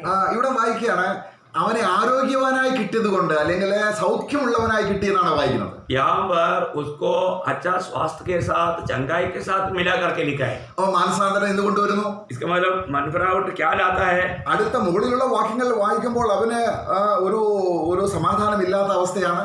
उससे पहले हम जब पढ़ता है तो उस व्यक्ति के जीवन में बिल्कुल शांति नहीं था. അവന് വിശപ്പാണ്, उसको भूख है, അവന് വസ്ത്രമില്ല, उसको वस्त्र नहीं, ആകെപ്പാടെ ഒരു അസ്വസ്ഥത. वो पूर्ण रूप में एक अस्वस्थ है. എന്നാൽ അവൻ മനസ്സ് തിരിഞ്ഞ് കർത്താവിലേക്ക് വന്നപ്പോൾ, അവന്റെ പിതാവിന്റെ അടുക്കിലേക്ക് വന്നപ്പോൾ, परंतु जब वो मन फिरा और वो अपनी पिता के पास जब लौट आया, പെട്ടെന്ന് എങ്ങനെയാണ് അവൻ സൗഖ്യമായത്? कैसे वो इतना जल्दी चंगाई हो गया? അപ്പോൾ മാനസാന്തരത്തിന്റെ അടുത്ത ഫലമാണ് സൗഖ്യം. इसका मतलब मन फिरावट का एक अगला फल है चंगाई. എന്നാൽ ഹെൽത്തി ആയിരിക്കുന്ന വ്യക്തിയായിട്ടാണ് നിന്റെ സഹോദരനെ ഹെൽത്തി ആയിട്ട് കിട്ടിയെന്നാണ്. കാരണം मतलब यहाँ पर वो पिता बोलते हैं कि वो भला और चंगा पाया गया. അപ്പോൾ മാനസാന്തരപ്പെട്ട വ്യക്തി ഹെൽത്തി അല്ലേ? क्या मन फिरा हुआ व्यक्ति एकदम ताकतवर नहीं? Praise the Lord. Praise the Lord. അത് അനേക വർഷങ്ങൾ കഴിഞ്ഞ് കിട്ടുന്നതാണോ? ये क्या बहुत सालों के बाद में मिला? അല്ല, ഉടനെ तुरंत ജീവൻ കിട്ടുന്നു, उसको तुरंत जीवन मिला ഉടനെ ദൈവം മഹത്വം കൊടുക്കുന്നു. और उसी समय में प्रभु अपना महिमा लिया ഇവിടെ അവന് ഹെൽത്തി ആയിട്ട് വരുന്നു. और वो एकदम एक अच्छा ताकतवर होकर के आया സ്വർഗം സന്തോഷിക്കുന്നു. और स्वर्ग आनंदित हुआ. ഓ, നമുക്ക് സ്വർഗത്തെ സന്തോഷിപ്പിക്കാൻ കഴിയുന്നു എന്നുള്ളത് എത്ര ശ്രേഷ്ഠമായ കാര്യമാണ്. हम अगर स्वर्ग को आनंदित कर पा रहे करके जानना या ऐसा कार्य होना, ये कितना खुशी की बात है. അവിടെ 15-24 പിതാവ് ഈ മൂത്ത മകനോട് പറയുകയാണ്, जब उसी 15 अध्याय का 24 वचन में ये पिता अपने पहला बेटे से कहता है, അവിടെ അപ്പം പറയുകയാണ്, वो पिता ने अपने पहला बेटे से कहता है, എന്റെ മകൻ മരിച്ചവനായിരുന്നു. मेरा पुत्र मर गया था. അതിന്റെ അർത്ഥം എന്താണ്? മാനസാന്തരപ്പെടാതിരുന്ന അവസ്ഥയെ കുറിച്ച് പറയുകയാണ്. इसका मतलब क्या है कि वो मन फिरने से पहले की अवस्था के बारे में यहाँ पर बताता है. ഇപ്പോൾ പിതാവ് പറയുകയാണ്, എന്റെ മകൻ ജീവിച്ചിരിക്കുന്നു. परंतु अभी पिता कहता है कि अभी मेरा बेटा जिंदा है. അപ്പൊ പിന്നെ പറയുകയാണ്, കാണാതെ പോയിരുന്നു, फिर बोलता है कि वो ये खो गया था, കണ്ടു കിട്ടിയിരിക്കുന്നു. अभी मिल गया है. അപ്പം ദൈവത്തിന് അവനെ കിട്ടിയത് അനേക വർഷങ്ങൾക്ക് ശേഷമാണോ? इसका मतलब बहुत सालों के बाद में प्रभु को उन्हें मिला क्या? അനേക നാളുകൾ അവൻ അന്യദേശത്ത് സ്ട്രേഞ്ചർ ആയിട്ട് ജീവിക്കുകയാണ്. जरूर वो एक अन्य देश में एक परदेशी के नायन जीवन बिताया. എന്നാൽ എന്റെ പിതാവിന്റെ വീട്ടിലേക്ക് ഞാൻ പോകുമെന്ന് അവൻ പറഞ്ഞപ്പോൾ ഉടനെ അവനെ എന്ത് സംഭവിച്ചു? അവനെ കണ്ടുകിട്ടി. परंतु जब उन्होंने ये निर्णय लिया, मैं मेरा पिता के घर में लौट जाऊंगा, इसका मतलब क्या है कि वो पा चुका है. അവൻ പറയുകയാണ്, അവൻ അന്യദേശത്തായിരുന്നപ്പോൾ മാനസാന്തരത്തിന്റെ അവസ്ഥ ഇല്ലാതിരുന്നപ്പോൾ അവന് ഉണ്ടായ വിഷമസ്ഥിതിയിൽ അവൻ പറയും, എന്റെ അപ്പന്റെ വീട്ടിൽ വേലക്കാർ എത്രയോ അധികം ആഹാരം ശേഷിപ്പിക്കുന്നു. जब वो अन्य देश में था, वो भूखा था, उस समय में वो सोचने लगा, मेरा पिता के घर में कितने नौकर लोग वो खा पी करके भेजाता है. ആ വിശപ്പ് ഒരു തൃപ്തിയില്ലായ്മയാണ് കാണിക്കുന്നത്. वो भूख जो है वो असंतुष्टि को दिखाता है. ഈ മുടിനായ പുത്രൻ തന്റെ അപ്പന്റെ ഭവനത്തിലെ വേലക്കാരാരാ? जब उसका पिता का घर में जो नौकरानी लोग कौन है? സ്വർഗത്തിൽ ദൈവസന്നിധിയിലുള്ള ദൂതന്മാരാണ്. ये स्वर्ग का उपस्थिति में प्रभु का सेवा करने वाला दूत लोग हैं. ഈ മകന്റെ വേലക്കാരാണ് അവര്. ये बेटे का भी वो सेवक लोग थे. പക്ഷെങ്കിൽ ഈ പിതാവിന്റെ അടുക്കലിരുന്ന് ഈ വേലക്കാര് സന്തോഷം അനുഭവിക്കുക. अभी उस पिता के पास रह करके ये नौकर लोग खुशी मना रहे हैं. ഈ ദൂതന്മാർക്ക് നല്ല സമാധാനമുണ്ട്. अभी दूतों को बहुत शांति है. പക്ഷെങ്കിൽ തന്റെ മകൻ ഈ ദൂതന്മാർ പരിചരിക്കേണ്ട മകന് വിശപ്പുകൊണ്ട് മരിച്ചു പോവുക. परंतु अभी ये बेटा जिसके द्वारा ये दूध लोगों से उसका पुत्र का भी सेवा करना चाहिए था, परंतु अभी वो पुत्र पिता से दूर होने के कारण वो भूखा मर रहा है. അപ്പോൾ മാനസാന്തരത്തിന്റെ അടുത്ത അല്ലെങ്കിൽ ഉടനെ കിട്ടുന്ന ഒരു അനുഗ്രഹമാണ് തൃപ്തി. इसका मतलब मन फिरावट का तुरंत मिलने वाला एक और अनुभव है कि संतुष्टि। Praise the Lord. हालेलुया। ഏത് തൃപ്തി ഇല്ലാത്തൊരു വ്യക്തിയും ആ നിമിഷം ക്രിസ്തുവിനെ കണ്ടു കിട്ടിയാൽ ആ നിമിഷം അവൻ തൃപ്തനായി തീരുകയാണ്. जो व्यक्ति अभी भी जो अच्छा संतुष्टि में नहीं है, वो अगर प्रभु को पाएगा तो सीधा संतुष्ट हो जाएगा। കർത്താവ് അത് വ്യക്തമായി പറഞ്ഞു, എന്റെ അടുക്കൽ വരുന്നവന് വിശക്കുകയുമില്ല ദാഹിക്കുകയുമില്ല. प्रभु ने क्लियर कहा कि जो मेरे पास आएगा वो कभी भूखा नहीं होगा और प्यासा नहीं होगा। അപ്പൊ 15-ന്റെ 7-ാം വാക്യത്തിൽ जब उसी 15 अध्याय का 7 वचन में മനസാന്തരം ആവശ്യമാകുന്ന വ്യക്തി നിമിത്തം സ്വർഗം ഏറ്റവും അധികം സന്തോഷിക്കുക എന്നാണ് വായിക്കുന്നത്. एक मन करने वाले व्यक्ति के प्रति स्वर्ग में बड़े आनंद होगा करके प्रभु ने कहा। അപ്പൊ ഇവിടെ ഒരു കാര്യം നമ്മൾ പറയുന്നുണ്ട്, यहाँ पर एक बात प्रभु कहता है, മാനസാന്തരം കൊണ്ട് ആവശ്യമില്ലാത്ത നീതിമാന്മാരുണ്ട്. मतलब जो मन प्रावट का जरूरत नहीं ऐसा धर्मी लोग है, ചിലർക്ക് മാനസാന്തരം ആവശ്യമുള്ള നീതിമാന്മാരുണ്ട്. परंतु कुछ धर्मी लोग हैं जिसको मन प्रावट का जरूरत है। പലരുടെയും ചിന്താഗതി എന്ന് പറയുന്നത് മാനസാന്തരം ഒരിക്കൽ മതി. कई लोग ये सोचते हैं कि मन प्रावट सिर्फ एक ही बार मन फिरना है, അങ്ങനല്ല. ऐसा नहीं। ഇവിടെ മാനസാന്തരം ആവശ്യമുള്ള നീതിമാന്മാർ, यहाँ पर जो मन प्रावट का जरूरतमंद धर्मी लोग भी है, കാരണം നല്ല ദൈവത്തെ എപ്പോഴും അവൻ ആവശ്യമാണ്. क्योंकि उनको प्रभु का जरूरत है हमेशा। അവൻ ദൈവത്തിലേക്ക് വരുമ്പോൾ പിന്നെ അവൻ പാപിയല്ല, जब वो प्रभु के पास आता है तो फिर वो बाद में वो पापी नहीं, അവൻ നീതിമാനാണ്. वो धर्मी है। അവൻ നീതിമാനായി തീർന്നു കഴിയുമ്പോൾ ദൈവം അവന്റെ പിതാവായി തീരുകയാണ്. जो व्यक्ति प्रभु में विश्वास करके धर्मी बना, उस समय में परमेश्वर उसका पिता बना। ഇവിടെ അപ്പൻ മകനെ എന്റെ മകൻ എന്ന് വിളിക്കുന്നുണ്ട്. यहाँ पर बेटे को पिता मेरा बेटा करके कहता है। കാരണം പിതാവ് വേലക്കാരനല്ല വിളിക്കുന്നത്. पिता ने कभी उसको ये नौकर करके नहीं बोला। അവൻ പറഞ്ഞു, ഞാൻ എൻ്റെ അപ്പന്റെ വീട്ടിൽ പോയിട്ട് പറയും, അപ്പാ ഞാൻ സ്വർഗത്തോടും നിന്നോടും പാപം ചെയ്തു, എന്നെ ഒരു വേലക്കാരനായിട്ട് സ്വീകരിക്കണം. എന്നാൽ പിതാവ് അവനെ വേലക്കാരനായിട്ടല്ല വിളിക്കുന്നത്. ആ വാക്യം പറയാൻ ദൈവം അനുവദിച്ചില്ല. मतलब वो बेटे ने उस मतलब किचड़ में रहने के समय में एक निर्णय लिया था, मैं जाकर के पिता से कहूँगा, हे अब्बा मैं आपके खिलाफ और स्वर्ग के खिलाफ पाप किया, अभी मैं आपका बेटा कहलाने के योग्य नहीं, एक नौकर के नायक मुझे स्वीकारना। ये निर्णय के साथ वो आया, परंतु वो बात उनको बोलने के लिए पिता मौका नहीं दिया। അപ്പോൾ മാനസാന്തരപ്പെട്ട ഒരു പിതൃപുത്ര ബന്ധം ഉടനെ സ്ഥാപിക്കപ്പെടുന്നു. इसका मतलब क्या है कि जो व्यक्ति मन फिरता है तुरंत उनके साथ एक पिता पुत्र का संबंध जोड़ जाता है। ഒരുവൻ ദൈവത്തിൽ നിന്ന് ജനിച്ചതിന് ശേഷം ദൈവം ഒരുപാട് വർഷങ്ങൾ കഴിഞ്ഞല്ല മകനെ അംഗീകരിക്കുന്നത്. एक व्यक्ति उधार पाने के बाद में बहुत साल के बाद में उसको पुत्र करके प्रभु अंगीकार नहीं करता। ഇവിടെ ഈ പിതാവും മകനും തമ്മിലുള്ള സന്തോഷത്തിന്റെ ആധിക്യം കൊണ്ട് ആ വീട് നിറഞ്ഞു. अभी यहाँ पर हम देखते हैं कि ये लौटाया हुआ उड़ाव पुत्र लौटाने के कारण उस खुशी में वो घर भर गया। നമ്മൾ സദൃശ്യവാക്യം 23-ന്റെ 24 നമ്മളിങ്ങനെ വായിക്കുന്നു. जब नीति वचन 23 का 24 में हम पढ़ता है, नीति वचन चैप्टर 23 वर्स 24, धर्मी का पिता बहुत मगन होता है। Praise the Lord. അവൻ പാപിയായിരുന്നപ്പോൾ പിതാവ് ദുഃഖമാണ്. जब पापी अवस्था में एक पुत्र जीवन बिताता है तो पिता को बहुत दुख होता है, ഇവൻ മാനസാന്തരപ്പെട്ടപ്പോൾ ദൈവം അവന്റെ പിതാവായി. परंतु जब ये मन फिरा तो पिता परमेश्वर उसका पिता बना അവൻ നീതിമാനായി. और वो धर्मी बना। അപ്പൊ മാനസാന്തരത്തിന്റെ ഒരു പെട്ടെന്നുള്ള ഒരു വലിയൊരു എഫക്റ്റ് ആണ് അവന്റെ പിതാവിനെ സന്തോഷിപ്പിക്കുന്നവൻ. इसका मतलब मन प्रावट का तुरंत होने वाला एक फल है, वो पिता को खुश करता है। Praise the Lord. हालेलुया। നമ്മളിപ്പോൾ നീതിമാന്മാരാണ്. अभी हम धर्मी लोग हैं। നമുക്കറിയാം, നമ്മൾ കർത്താവായ യേശു ക്രിസ്തുവിലുള്ള വിശ്വാസത്താൽ നമ്മൾ ദൈവത്തിന്റെ മക്കളായി തീർന്നു. हम जानते हैं कि हम प्रभु यीशु मसीह पर विश्वास करने के द्वारा हम परमेश्वर का संतान बन നമ്മൾ गए। ഗലാത്യ ലേഖനം 2-3-26 എന്താ വായിക്കുന്നത്? हम गलातियों का पत्र 3 अध्याय का 26 वचन में क्या पढ़ता है? ക്രിസ്തുയേശുവിലുള്ള വിശ്വാസത്താൽ നാം എല്ലാവരും ദൈവത്തിന്റെ മക്കളാണ്. प्रभु यीशु मसीह में विश्वास करने के द्वारा हम सब लोग परमेश्वर का संतान है। ദൈവമകൻ എന്ന് പറയുമ്പോൾ അതിന്റെ അർത്ഥം പിതാവിനെ സന്തോഷിപ്പിക്കുന്നവനാകണം. इसका मतलब परमेश्वर का बेटा, उस पद का अर्थ क्या होना चाहिए? जो पिता को आनंदित करने वाला। തന്റെ മകൻ തിരിച്ചു വന്നതിലുള്ള മാനസാന്തരപ്പെട്ടതിലുള്ള സന്തോഷമാണ് ആ പിതാവിന്റെ ഭവനത്തിലുള്ളത്. जब उस उड़ाव पुत्र जब वापस आया तो वापस आने का एक बड़ा खुशी उनका घर में है। സഭ എപ്പോഴും ദൈവത്തിന് ആനന്ദമാണ്. मंडली हमेशा प्रभु की उपस्थिति में प्रभु को आनंद देता है। തന്റെ സഹോദരന്മാരെ നേടുന്നതിലുള്ള സന്തോഷം. हमारा भाइयों को जीतने का आनंद। അപ്പൊ സഭയാണെന്ന് ഈ ഭൂമിയിൽ ദൈവത്തെ സന്തോഷിപ്പിക്കുന്നത്. സ്വർഗമല്ല ദൈവത്തിന്റെ സന്തോഷം. आज स्वर्ग को आनंदित करने वाला या प्रभु को आनंदित करने वाला कार्य कौन करता है? मंडली करता है। അപ്പോൾ നമുക്ക് ആ ഒരു മാനസാന്തരപ്പെട്ടതിന്റെ ആ ഫലം അനേക കാര്യങ്ങൾ നമ്മൾ ചിന്തിച്ചു. हम लोग मन फिरने के फल के बारे में कई बातें हमने देखा. ഇതെല്ലാം പെട്ടെന്ന് ആ നിമിഷം ഉണ്ടാകുന്ന കാര്യങ്ങളാണ്. अभी जितना भी हमने जो देखा ये मन फिरा हुआ व्यक्ति के जीवन में समय दूर होने के बाद नहीं तुरंत होने वाला फल के बारे में हमने देखा. അപ്പൊ ദൈവത്തിലേക്ക് തിരിയുക അല്ലെങ്കിൽ മാനസാന്തരപ്പെടുക എന്നുള്ളത് ഈ ഭൂമിയിൽ സഭയ്ക്ക് കിട്ടിയ ഏറ്റവും വലിയ അനുഗ്രഹമാണ്. इस प्रभु की ओर मोड़ना या मन फिरना ये दुनिया में जीवन बिताने वाले लोगों के जीवन में मिला हुआ सबसे धन्य अवस्था है. ഇപ്പോൾ ആ മുടിയനായ പുത്രനെന്ന് അവനെ വിളിക്കാൻ പറ്റില്ല. अभी उस उड़ाऊ पुत्र को अभी भी उड़ाऊ पुत्र करके नहीं कह सकता. ഇപ്പൊ നമ്മൾ ഇനി മുടിയനായ പുത്രനെ വിളിക്കുന്നത് ആരെയാണ്? ആ മൂത്തമ്മനെയാണ്. अभी हम उड़ाऊ पुत्र करके किसको कह सकता है? अगर उसका संभव देखेगा तो वो बेड़ा बेटे को ऐसा कह सकता है. അവൻ മാനസാന്തരം കൊണ്ട് ആവശ്യമില്ലാത്ത ഒരു നീതിമാൻ. അവൻ പറയാണ് ഞാൻ ഇത്രയും നാളും പിതാവ് എന്നോടൊപ്പം ആണ്.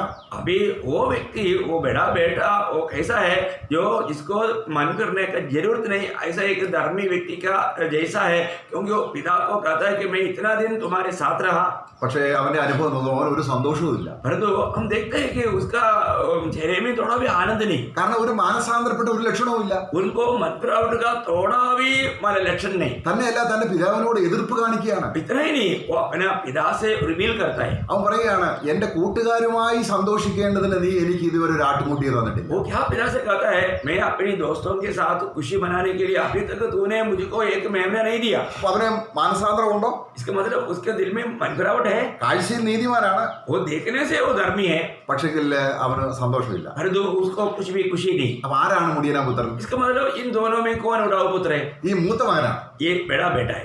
ആ കർത്താവ് പറഞ്ഞ അവിടെ വരുന്നതിന്റെ താല്പര്യം प्रभु बोलने का अर्थ നമ്മൾ ഒരു പേരിൽ ഒരു ക്രിസ്ത്യാനിയാണെങ്കിലും शायद हम नाम के लिए एक मसीह हो सकता है, ഈ അനുഭവങ്ങളൊന്നുമില്ല എങ്കിൽ ചുട്ടുകളയ അത്രേ അവസാനം. परंतु ये हम पर हमने जो बताया हुआ मनफिरावट का फल अगर हमारे में नहीं है तो वो जलाया जाना आखिर उसका अवस्था रहेगा. അവിടെ അപ്പോസ്തല പ്രവൃത്തി 14:27 നമ്മൾ അത് എടുക്കണ്ട. അത് ഇങ്ങനെ നമുക്കറിയാം. അപ്പോസ്തല പ്രവൃത്തി പിന്നീട് ഒരു റിപ്പോർട്ട് പറയുകയാണ്. जब प्रेरितों का हम 14 अध्याय का 27 वचन में और भी एक रिपोर्ट के बारे में हम देखता है. ഞങ്ങൾ പോയിടത്തെല്ലാം കർത്താവ് വഴി തുറന്നു തന്നു. हमने जहां पर भी गया वहां पर प्रभु ने द्वार खोल दिया. അവിടെ മാനസാന്തരപ്പെട്ടവർക്ക് കർത്താവ് വിശ്വാസത്തിന്റെ വാതിൽ തുറന്നു എന്നാണ് വായിക്കുന്നത്. वहां पर हम देखते हैं कि जो भी मन फिरा उनके लिए प्रभु ने विश्वास का द्वार खोल दिया. ക്രിസ്ത്യ ജീവിതത്തിന്റെ ഏറ്റവും അടിസ്ഥാനപരമായ വിശ്വാസം. प्रियो मसीह जीवन का सबसे नेव की बात विश्वास है.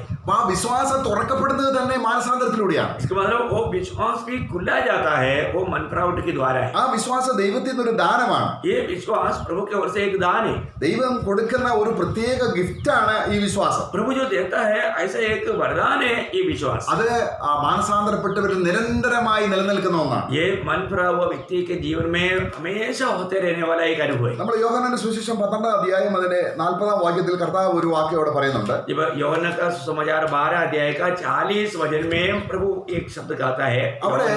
യോഹന്ന 12 अध्याय का chapter 12 verse 40. അവിടെ കർത്താവ് പറയാം ഞാൻ അവരെ സൗഖ്യമാക്കത്തില്ല. प्रभु बोलता है कि मैं उनको चंगाई नहीं करेगा. അവിടെ അതിന്റെ 40 വാക്യം ഒന്ന് വായിക്കാം. उसका 12 अध्याय का 40 वचन पढ़ेंगे.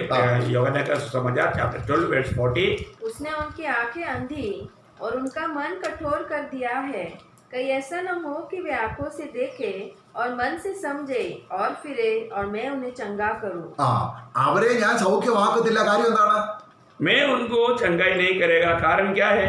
മാനസാന്തരപ്പെടത്തില്ല. क्योंकि वो मन फिरने के लिए तैयार नहीं. അവിടെ അവ പഴയ നിയമത്തിൽ നിന്ന് യെശയ്യാവിന്റെ പുസ്തകം കോട്ട് ചെയ്ത് പറയുകയാണ്. वो यशायाह नबी की किताब से उन्होंने उठाकर कहा है അവർ മനം തിരിയാതിരിക്കുകയും ഞാൻ സൗഖ്യമാക്കാതിരിക്കുകയും ചെയ്യും. वे लोग मन ना फिरे और मैं चंगा उन्हें ना करे. നമ്മൾ നേരത്തെ വായിച്ചു ആ വീട്ടിൽ വന്ന ആ മകൻ രോഗിയായിരുന്നു. ഇപ്പോൾ അവന് സൗഖ്യത്തോടെ തന്റെ പിതാവ് കിട്ടിയതിൽ സന്തോഷമാണ്. हमने अभी उड़ाऊ पुत्र का कहानी में हमने क्या देखा? वो बीमार थे परंतु वो चंगाई के साथ पिता को मिला तो वो पिता बहुत आनंदित हुआ. ഇവിടെ പറയുന്ന സൗഖ്യം എന്താണ്? अभी यहाँ पर जो बोलने वाला चंगाई क्या है? ഇത് എന്തെങ്കിലും ശാരീരികമായ സൗഖ്യമല്ല. ये कोई शारीरिक रीति का चंगाई के बारे में नहीं. നമുക്കറിയാം ഹെലൻ കെല്ലർ എന്ന് പറയുന്ന ഒരു സിസ്റ്റർ. हेलन हेलर बोल के एक बहन. അവര് അന്ധയായി ജനിച്ച ഒരു സഹോദരിയാണ്. वो अंधा होकर के जन्मा हुआ एक बहन है. ലോകം മുഴുവനും ഏകദേശം 40 പ്രാവശ്യത്തോളം അവര് യാത്ര ചെയ്ത് സുവിശേഷം അറിയിച്ചിട്ടുണ്ട്. उन्होंने दुनिया भर 40 बार मानो यात्रा करके सुसमाचार सुनाया. അവർ കർത്താവിനെ വിശ്വസിച്ചപ്പോൾ അന്ധയായിരുന്നു. और वो जब प्रभु यीशु में विश्वास किया उस समय में वो अंधे थे. മരിച്ചപ്പോഴും അന്ധയായിരുന്നു. और वो मरने के टाइम पर भी अंधे थे. അപ്പൊ അവരുടെ ശരീരത്തിൽ ഒരു സൗഖ്യം വന്നില്ല. उनका शरीर में कोई चंगाई नहीं मिला, പക്ഷെ അവരുടെ അകം പൂർണ്ണമായി കണ്ണു തുറന്നു. परंतु उनका आत्मिक आंखें खुला हुआ था. ഇവിടെ ഈ അല്ലെങ്കിൽ ഇവിടെ അല്ലെങ്കിൽ സൗഖ്യം ലഭിച്ചു എന്ന് പറയുന്നതാണ് വേദപുസ്തകത്തിന്റെ അടിസ്ഥാനപരമായ തത്വം. यहाँ पर जो चंगाई मिला वो है बाइबल का एक नेव की बात. കാരണം വേദപുസ്തകത്തിന്റെ അടിസ്ഥാനം നമുക്ക് കിട്ടുന്ന അനുഗ്രഹിക്കപ്പെട്ട ഒന്നാണ് പാപമോചനം. आपको मालूम है कि जो पवित्र शास्त्र के अनुसार हमें मिलने वाला एक सबसे बड़ा चंगाई है पाप का छुटकारा. ഈ പാപമോചനം എന്ന് പറയുന്നതിനെയാണ് ഹീലിംഗ് ഇവിടെ കർത്താവ് ഉദ്ദേശിക്കുന്നത്. यहाँ पर जो पाप क्षमा के बारे में जो कहता है उसका बारे में यहाँ पर चंगाई करके बताया है. ഇവിടെ കർത്താവ് പറയുന്ന ആ സൗഖ്യം എന്ന് പറയുന്നത് പാപക്ഷമയാണ്. यहाँ पर जो प्रभु यीशु मसीह जो कहता है वो शारीरिक रीति का चंगाई नहीं, ये अपना पाप क्षमा का आत्मिक चंगाई की बात है. നമുക്ക് ലൂക്കോസ് സുവിശേഷം അതിന്റെ 24:47 लूका उसका 24 अध्याय का 27 वचन हम पढ़ेंगे. प्रभु यीशु ने 6 लोगों को क्या कहा देखिए. കർത്താവ് മരിച്ചവരിൽ നിന്നും പുനരുദ്ധാനം പ്രാപിച്ച ശേഷം जब प्रभु यीशु मसीह मृतकों से जी उठने के बाद ശിഷ്യന്മാരെ പ്രത്യേകമായി പറഞ്ഞ് മനസ്സിലാക്കി കൊടുക്കുന്ന ഒരു ആത്മീയ സത്യമാണ്. जब चेले लोगों को आखिर में कहने वाला कुछ बातें यहाँ पर हम देखता है. വായിക്കാം 47. उसका लूका चैप्टर 24 वर्स 47. और यरूशलेम से लेकर सब जातियों में मन फिराव का और पापों की क्षमा का प्रचार उसी के नाम से किया जाएगा. ഇതാണ് സുവിശേഷത്തിന്റെ സാരാംശം. ये है सुसमाचार का मतलब संक्षिप्त. പാപമോചനം കിട്ടിക്കഴിഞ്ഞ് മാനസാന്തരപ്പെടുകയല്ല. यहाँ पर पाप क्षमा पाने के बाद में मन फिरावट के बारे में नहीं, അവൻ ക്രിസ്തു കഷ്ടമനുഭവിക്കുകയും 3-ാം നാൾ ഉയർക്കുകയും ചെയ്തതിനു ശേഷം അപ്പോസ്തലന്മാർക്ക് ഉണ്ടായിരിക്കുന്ന ഏറ്റവും വലിയ ദൗത്യം ഇതാണ്. प्रभु यीशु मसीह मानव पाप क्षमा के लिए मरकर के जी उठने के बाद में प्रेरितों को मिला हुआ सबसे बड़ा संदेश प्रभु का ये है. ഈ കർത്താവായ യേശു ക്രിസ്തുവിന്റെ നാമത്തിൽ മാനസാന്തരവും इस प्रभु यीशु मसीह के नाम में मन फिरावट പാപമോചനവും और पाप की क्षमा എവിടെ നിന്ന് തുടങ്ങണം? ये कहाँ से शुरू करना? യെരുശലേമിൽ തുടങ്ങി സകല ജാതികളിലും. यरूशलेम से लेकर के सारे जातियों में. അത് നമ്മൾ അപ്പോസ്തല പ്രവൃത്തി 1-ാം അധ്യായത്തിന്റെ 8-ാം വാക്യത്തിലുണ്ട്. जब प्रेरितों का 12 अध्याय का 8 वचन में भी हम देखता है. യെരുശലേമിൽ തുടങ്ങിയിട്ട് यरूशलेम में शुरू करके യഹൂദ, यहूदा, സമരിയ, പിന്നെ ഭൂമിയിലുള്ള സകല ദേശവും और दुनिया के सारे चोर तक. അത് സാക്ഷികളായതായിട്ട് നമ്മൾ വായിക്കുന്നുണ്ട്. അപ്പോസ്തല പ്രവൃത്തിയിൽ അവർ ഇതിന്റെ സാക്ഷികളായി കർത്താവ് പറഞ്ഞതിന് പാപമോചനവും മാനസാന്തരവും പാപമോചനവും അവർ പ്രസംഗിച്ചു. और उसके कहने के अनुसार हम प्रेरितों काम में प्रेरित लोग सारे दुनिया भर में जाकर के गवाह बना करके हम देखते हैं. വേദപുസ്തകം നിരന്തരമായിട്ട് കാണുന്ന ഒരു കാര്യമാണ്. എവിടെ പാപമോചനമുണ്ടോ അതിന് മുമ്പ് ഒരു മാനസാന്തരം പറഞ്ഞിട്ടുണ്ട്. यहाँ पर बाइबल में हम हमेशा हर जगह में ये बात को देखते हैं. जहाँ पर पाप क्षमा है उससे पहले एक मन फिरावट का आदेश है. അവിടെ നമ്മൾ പത്രോസിന്റെ 1-ാമത്തെ പ്രസംഗത്തിലുണ്ട്. पत्रोस की पहला प्रचार में है. കർത്താവ് പഠിപ്പിച്ച തത്വമനുസരിച്ച് സുവിശേഷത്തിന്റെ യഥാർത്ഥ കാതലായ ആ തത്വമനുസരിച്ച് അവര് ആദ്യ മാനസാന്തരവും പിന്നെ പാപമോചനവും അപ്പോസ്തല പ്രവൃത്തി 3:19 നമ്മളത് കാണുന്നുണ്ട്. जब प्रेरितों का 3 अध्याय का 19 वचन में हम वो बात को देखता है. അവിടെ മാനസാന്തരവും പാപമോചനവും वहाँ पर मन फिरावट और पाप क्षमा. ഒരു വാക്യം നമുക്ക് വായിക്കാം. 5:31 അപ്പോസ്തല പ്രവൃത്തി 5:31. हम एक वचन पढ़ेंगे. प्रेरितों का 5 अध्याय का 31 वचन. प्रेषित एक्ट्स चैप्टर 5:31. उसी को परमेश्वर ने प्रभु और उद्धारकर्ता ठहराकर अपने दाहिने हाथ पर उच्च किया कर दिया कि वह इजरायलियों को मन फिराव की शक्ति और पापों की क्षमा प्रदान करे. Praise the Lord. നമുക്ക് കർത്താവ് പറഞ്ഞ അതേ നടപടികളാണ് അപ്പോസ്തല പ്രവൃത്തി എന്ന് പറയുന്ന ഒരു ചരിത്രം സംഭവിച്ചത് അതുപോലെ രേഖപ്പെടുത്തുകയാണ്. यहाँ पर हम देखते हैं कि प्रेरितों का काम क्या है कि जो भी चरित्र में हुआ है वैसे ही ये उल्लेख किया गया. എന്ത് സംഭവിച്ചു അതുപോലെ എഴുതുകയാണ്. जो हुआ है वो बात को लिखा है. അപ്പൊ അവിടെ അവർ മാനസാന്തരപ്പെട്ടു. उन लोगों ने मन फिरा അവർക്ക് പാപമോചനം കിട്ടി. और उन्हें पापों की क्षमा मिला. എത്ര നാൾ കഴിഞ്ഞാണ് അവർക്ക് ഇത് സംഭവിച്ചത്? मन फिरने के बाद में कितना साल के बाद में उनको पाप क्षमा मिला? ഉടനെ കിട്ടുന്ന ഫലമാണ്. तुरंत मिलने वाला फल है. അപ്പോൾ അനേക വർഷങ്ങൾ കഴിഞ്ഞുള്ള ഫലം നമ്മൾ ആ ഫലമല്ല, അവിടെ അനേക നാളുകൾ കഴിഞ്ഞുള്ള ഫലത്തെക്കുറിച്ചല്ല നമ്മളോട് പറയുന്നത്. यहाँ पर बहुत समयों के बाद में मिलने वाला फल के बारे में नहीं कहता. ഉടനെ കിട്ടുന്ന ഒരു അനുഗ്രഹമാണ്. तुरंत मिलने वाला एक फल है. അപ്പോൾ ഒരു വിശ്വാസി രക്ഷിക്കപ്പെട്ടതിന് ശേഷം മാനസാന്തരപ്പെട്ടതിന് ശേഷം അവൻ നീതിമാനാണ്. इसका मतलब एक विश्वासी जब मन फिरने के बाद में वो एक धर्मी व्यक्ति है. അവൻ പിന്നീട് പാപങ്ങൾ വരുന്നില്ലേ? फिर उनमें पाप नहीं आता क्या? ജഡത്തിന് ചിന്ത മരണം, क्योंकि शरीर का चिंता मृत्यु, ആത്മാവിന് ചിന്തയോ ജീവനും സമാധാനവും. आत्मा की चिंता जीवन और शांति. അവൻ അറിയാതെ തന്നെ പലപ്പോഴും ജഡത്തിലായി പോകുന്നുണ്ട്. कई बार वो ना जाने वो शरीर में हो जाता है. അപ്പൊ ആർക്കാണ് മാനസാന്തരം വേണ്ടത്? इसके बाद मन फिरावट किसको चाहिए? നീതിമാന്മാർക്കാണ്. ये धर्मियों को भी चाहिए, എപ്പോഴും വേണം. हमेशा चाहिए. എന്താണ് ആ മാനസാന്തരം നമ്മൾ ചിന്തിച്ചത്? ഹൃദയം ദൈവത്തോട് അടുപ്പിക്കുക. ये मन फिरावट के बारे में हमने क्या हमारा विचार किया कि हृदय प्रभु के निकट लाना. ദൈവരാജ്യത്തിന്റെ നിയമങ്ങളെ കുറിച്ച് കർത്താവ് മത്തായി സുവിശേഷം 5-6 അധ്യായങ്ങൾ പഠിപ്പിക്കുമ്പോൾ നിങ്ങൾ ഒന്നിനെ കുറിച്ചും വിചാരപ്പെടരുത്. परमेश्वर का नियमों का बारे में जब मत्ती के सुसमाचार 5-6-7 चैप्टर में जब हमें देखने के लिए मिलता है कि वो तुम किसी बात की चिंता ना करे. അവൻ വിചാരപ്പെട്ടാൽ എന്ത് സംഭവിക്കും?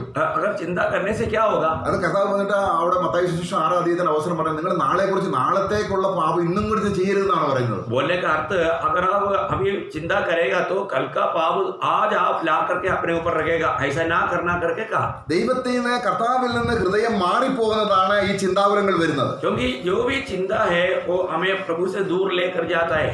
മാർത്തയുടെയും മറിയയുടെയും വീട്ടിൽ കർത്താവ് ആ വീട്ടിൽ തന്നെ ഉണ്ട്. जब मार्था और मरियम का घर में जब प्रभु यीशु मसीह आया, यीशु मसीह वहां पर रहे. പക്ഷേ നമ്മൾ ഈ രണ്ടുപേരെ ഒന്ന് നമ്മൾ നോക്കുകയാണെങ്കിൽ ആ രണ്ടുപേരിലും വ്യത്യസ്തമായ ചില ഫലങ്ങളാണ് കാണുന്നത്. परंतु इन दोनों को अगर हम देखेगा तो दोनों में एक फर्क का एक अवस्था देखता है. ഒരു വീട്ടിൽ തന്നെയാണ്, एक ही घर में है, പക്ഷെങ്കിൽ ഒരു ചോര കൊണ്ട് അവർ വ്യത്യാസപ്പെട്ടിരുന്നു. परंतु एक दीवार से वो लोग फर्क था. അകലെ നിന്ന മാർത്ത എന്താണ് ചെയ്തത്? जब दूर से मार्था ने क्या किया? പലതിനെ ചൊല്ലി ചിന്തിച്ചും ഭാരപ്പെട്ടിരിക്കും. उन्होंने बहुत से बारों में चिंता करके बोझ लेते रहा. എന്നാൽ മറിയ എങ്ങനെയാണ്? परंतु मरियम कैसा है? കർത്താവിനോട് വളരെ ക്ലോസ് ആണ്. प्रभु के साथ एकदम निकट रहा. നമ്മുടെ പ്രായോഗിക ജീവിതത്തിൽ ഇത് വളരെ അർത്ഥവത്തായ ഒരു കാര്യമാണ്. हमारा प्रायोगिक जीवन में ये बहुत फलवंत बात है. നമ്മൾ കർത്താവിനെ വേല ചെയ്യുന്നവരാണെങ്കിൽ പോലും ഭാരപ്പെട്ടും ദുഃഖിച്ചും വേല ചെയ്താൽ അത് കർത്താവിന്റെ വേലയല്ല. अगर हम प्रभु का सेवा करता है परंतु हम बहुत बोझ के साथ मतलब रुकड़ाते हुए सेवा करता है तो प्रभु का सेवा नहीं. നമ്മുടെ വിയർപ്പിന്റെ ഫലം ദൈവത്തിന് വേണ്ട. हमारा पसीना का फल प्रभु को नहीं चाहिए. ദൈവം നമ്മളിൽ ദൈവം കർത്താവാണ് നമ്മളിലൂടെ ആ ഫലം കൊണ്ടുവരുന്നത്. प्रभु हमारे जीवन के द्वारा वो फल लाता है. നമുക്ക് അവൻ വിശ്രമമാണ് തരുന്നത്. हमें वो विश्राम देता है. നമ്മുടെ ശുശ്രൂഷ എല്ലാം വിശ്രമത്തിൽ നിന്നാണ്. हमारा हरेक सेवकाई हमारा विश्राम से है. നോക്കുക, ഇവർ തമ്മിൽ മാർത്ത ഇപ്പോൾ കർത്താവിൽ നിന്ന് അകലാണ്. अभी मार्था प्रभु से बहुत दूर है. അവൾക്കൊരു മാനസാന്തരം ആവശ്യമാണ്. अभी उसके लिए एक मन फिरावट की जरूरत है. എന്നാൽ മറിയയെ സംബന്ധിച്ചോളം परंतु मरियम के संबंध में അവൾ മാനസാന്തരപ്പെട്ട് കർത്താവിന്റെ അടുക്കൽ ഇരിക്കുകയാണ്, വചനവുമായിട്ട് ചേർന്നിരിക്കുകയാണ്. अभी उसका जीवन में एक अच्छा मन फिरावट के अनुभव में प्रभु का निकटता में वो बैठा हुआ है. അവളിലുള്ള ആ ദൈവ സമാധാനം, ആ സ്വസ്ഥത, ആ തൃപ്തി, അല്ലെങ്കിൽ അവൾക്കുള്ള ആ ജീവന്റെ ഫലം ഇത് ആർക്കും എടുത്തു കളയാൻ കഴിയത്തില്ല. यहाँ पर हम देखते हैं कि प्रभु ने एक बात का बड़ा गवाही दिया. उसके जीवन में जो शांति है, जो आनंद है और वो संतुष्टि है, वो कोई नहीं निकाल सकता. ये प्रभु ने गवाही भी दिया. അവൻ മാനസാന്തരപ്പെടാത്ത അവസ്ഥയിലും പ്രാർത്ഥിക്കാൻ കഴിയും. इसका मतलब जो मन नहीं फिरा हुआ अवस्था में भी प्रार्थना कर सकता है. അതാണ് മറിയയും മാർത്തയും നമുക്ക് നല്ല ഒരു നമ്മുടെ പ്രായോഗിക ജീവിതത്തിലെ ഏറ്റവും അർത്ഥവത്തായ രണ്ട് ഉദാഹരണങ്ങളാണ്. मरियम और मार्था हमारा प्रायोगिक जीवन में एक अच्छा उदाहरण है. അപ്പോസ്തലനായ പൗലോസ് അങ്ങനെ തന്റെ സുവിശേഷ പ്രവൃത്തി നടത്തിക്കൊണ്ടിരിക്കുമ്പോൾ जब प्रेरित पौलुस अपनी सेवकाई जब कर रहे थे उस समय, അവിടെ നമ്മൾ അപ്പോസ്തലർ 13:46 വരികയാണ്. जब प्रेरितों का 13 अध्याय का 46 वचन में हम देखता है. അവിടെ ഒരു കാര്യം, ഒരു പ്രത്യേക കാര്യം ഇവിടെ വായിക്കുന്നുണ്ട്. 13:46 प्रेरितों का काम उसका 13 अध्याय उसका 46 वचन पढ़ेंगे. 46 13 अध्याय का 46 13 46. तब पौलुस और बरनबास ने निडर होकर कहा, अवश्य था कि परमेश्वर का वचन पहले तुम्हें सुनाया जाता, परंतु जब तुम उसे दूर हटाते हो और अपने को अनंत जीवन के योग्य नहीं ठहराते. ഇവിടെ നോക്കുക, മാനസാന്തരം ഇല്ലാത്തത് കൊണ്ട് നിത്യജീവൻ അവർ അയോഗ്യരായി. यहाँ पर वो लोग मन फिरने के लिए तैयार नहीं, इसलिए अनंत जीवन के लिए वो अयोग्य ठहरा. അവൻ പാപി എന്നുള്ളത് കൊണ്ട് അയോഗ്യനാകുന്നില്ല. वो पापी है इसलिए अयोग्य है ऐसा नहीं. അവൻ യോഗ്യത ഇല്ലാത്തത് എന്തുകൊണ്ടാണ്? वो क्यों योग्य नहीं? അവൻ കർത്താവിലേക്ക് മാനസാന്തരപ്പെട്ടില്ല എന്നൊരൊറ്റ കാരണത്താൽ അയോഗ്യനായി എണ്ണപ്പെടുകയാണ്. वे लोग प्रभु की ओर आने के लिए मन फिरने के लिए तैयार नहीं, इसलिए वो अयोग्य ठहरा गया. അപ്പൊ ഒരു പാപിയുടെ അനേകമായ അയോഗ്യപരമായ പാപപ്രവൃത്തികളെ അല്ല ദൈവം അയോഗ്യതയായിട്ട് കാണുന്നത്. एक पापी का बहुत से जो पाप का स्वभाव उसको अयोग्य करके प्रभु नहीं देखता, കാരണം കർത്താവിൽ വരാത്ത കാലത്തോളം അവനത് മാറ്റം വരികയില്ല. जब तक वो प्रभु में नहीं आता तब तक उसके जीवन में कोई बदलाव नहीं होता. നമ്മൾ നല്ലവരായി തീർന്നതിന് ശേഷമല്ല യേശുവിലേക്ക് വരുന്നത്. हम लोग अच्छा बनने के बाद में प्रभु के पास नहीं आता. നാം നല്ലവരായി തീരാൻ വേണ്ടിയാണ് കാരണം വിളിക്കുന്നത് പാപികളെയാണ്. हम अच्छा बनने के लिए प्रभु के पास आता है. യേശുവിന് മാത്രം ചെയ്യാൻ കഴിയുന്ന കാര്യമാണ് ഒരു പാപിയെ നല്ലവനാക്കുക, നീതിമാനാക്കുക എന്ന് പറയുന്നത്. सिर्फ प्रभु यीशु मसीह ही कर सकता है कि एक पापी को धर्मी बनाना. അപ്പൊ ഇവിടെ നമ്മൾ കണ്ടത് എന്താണ്?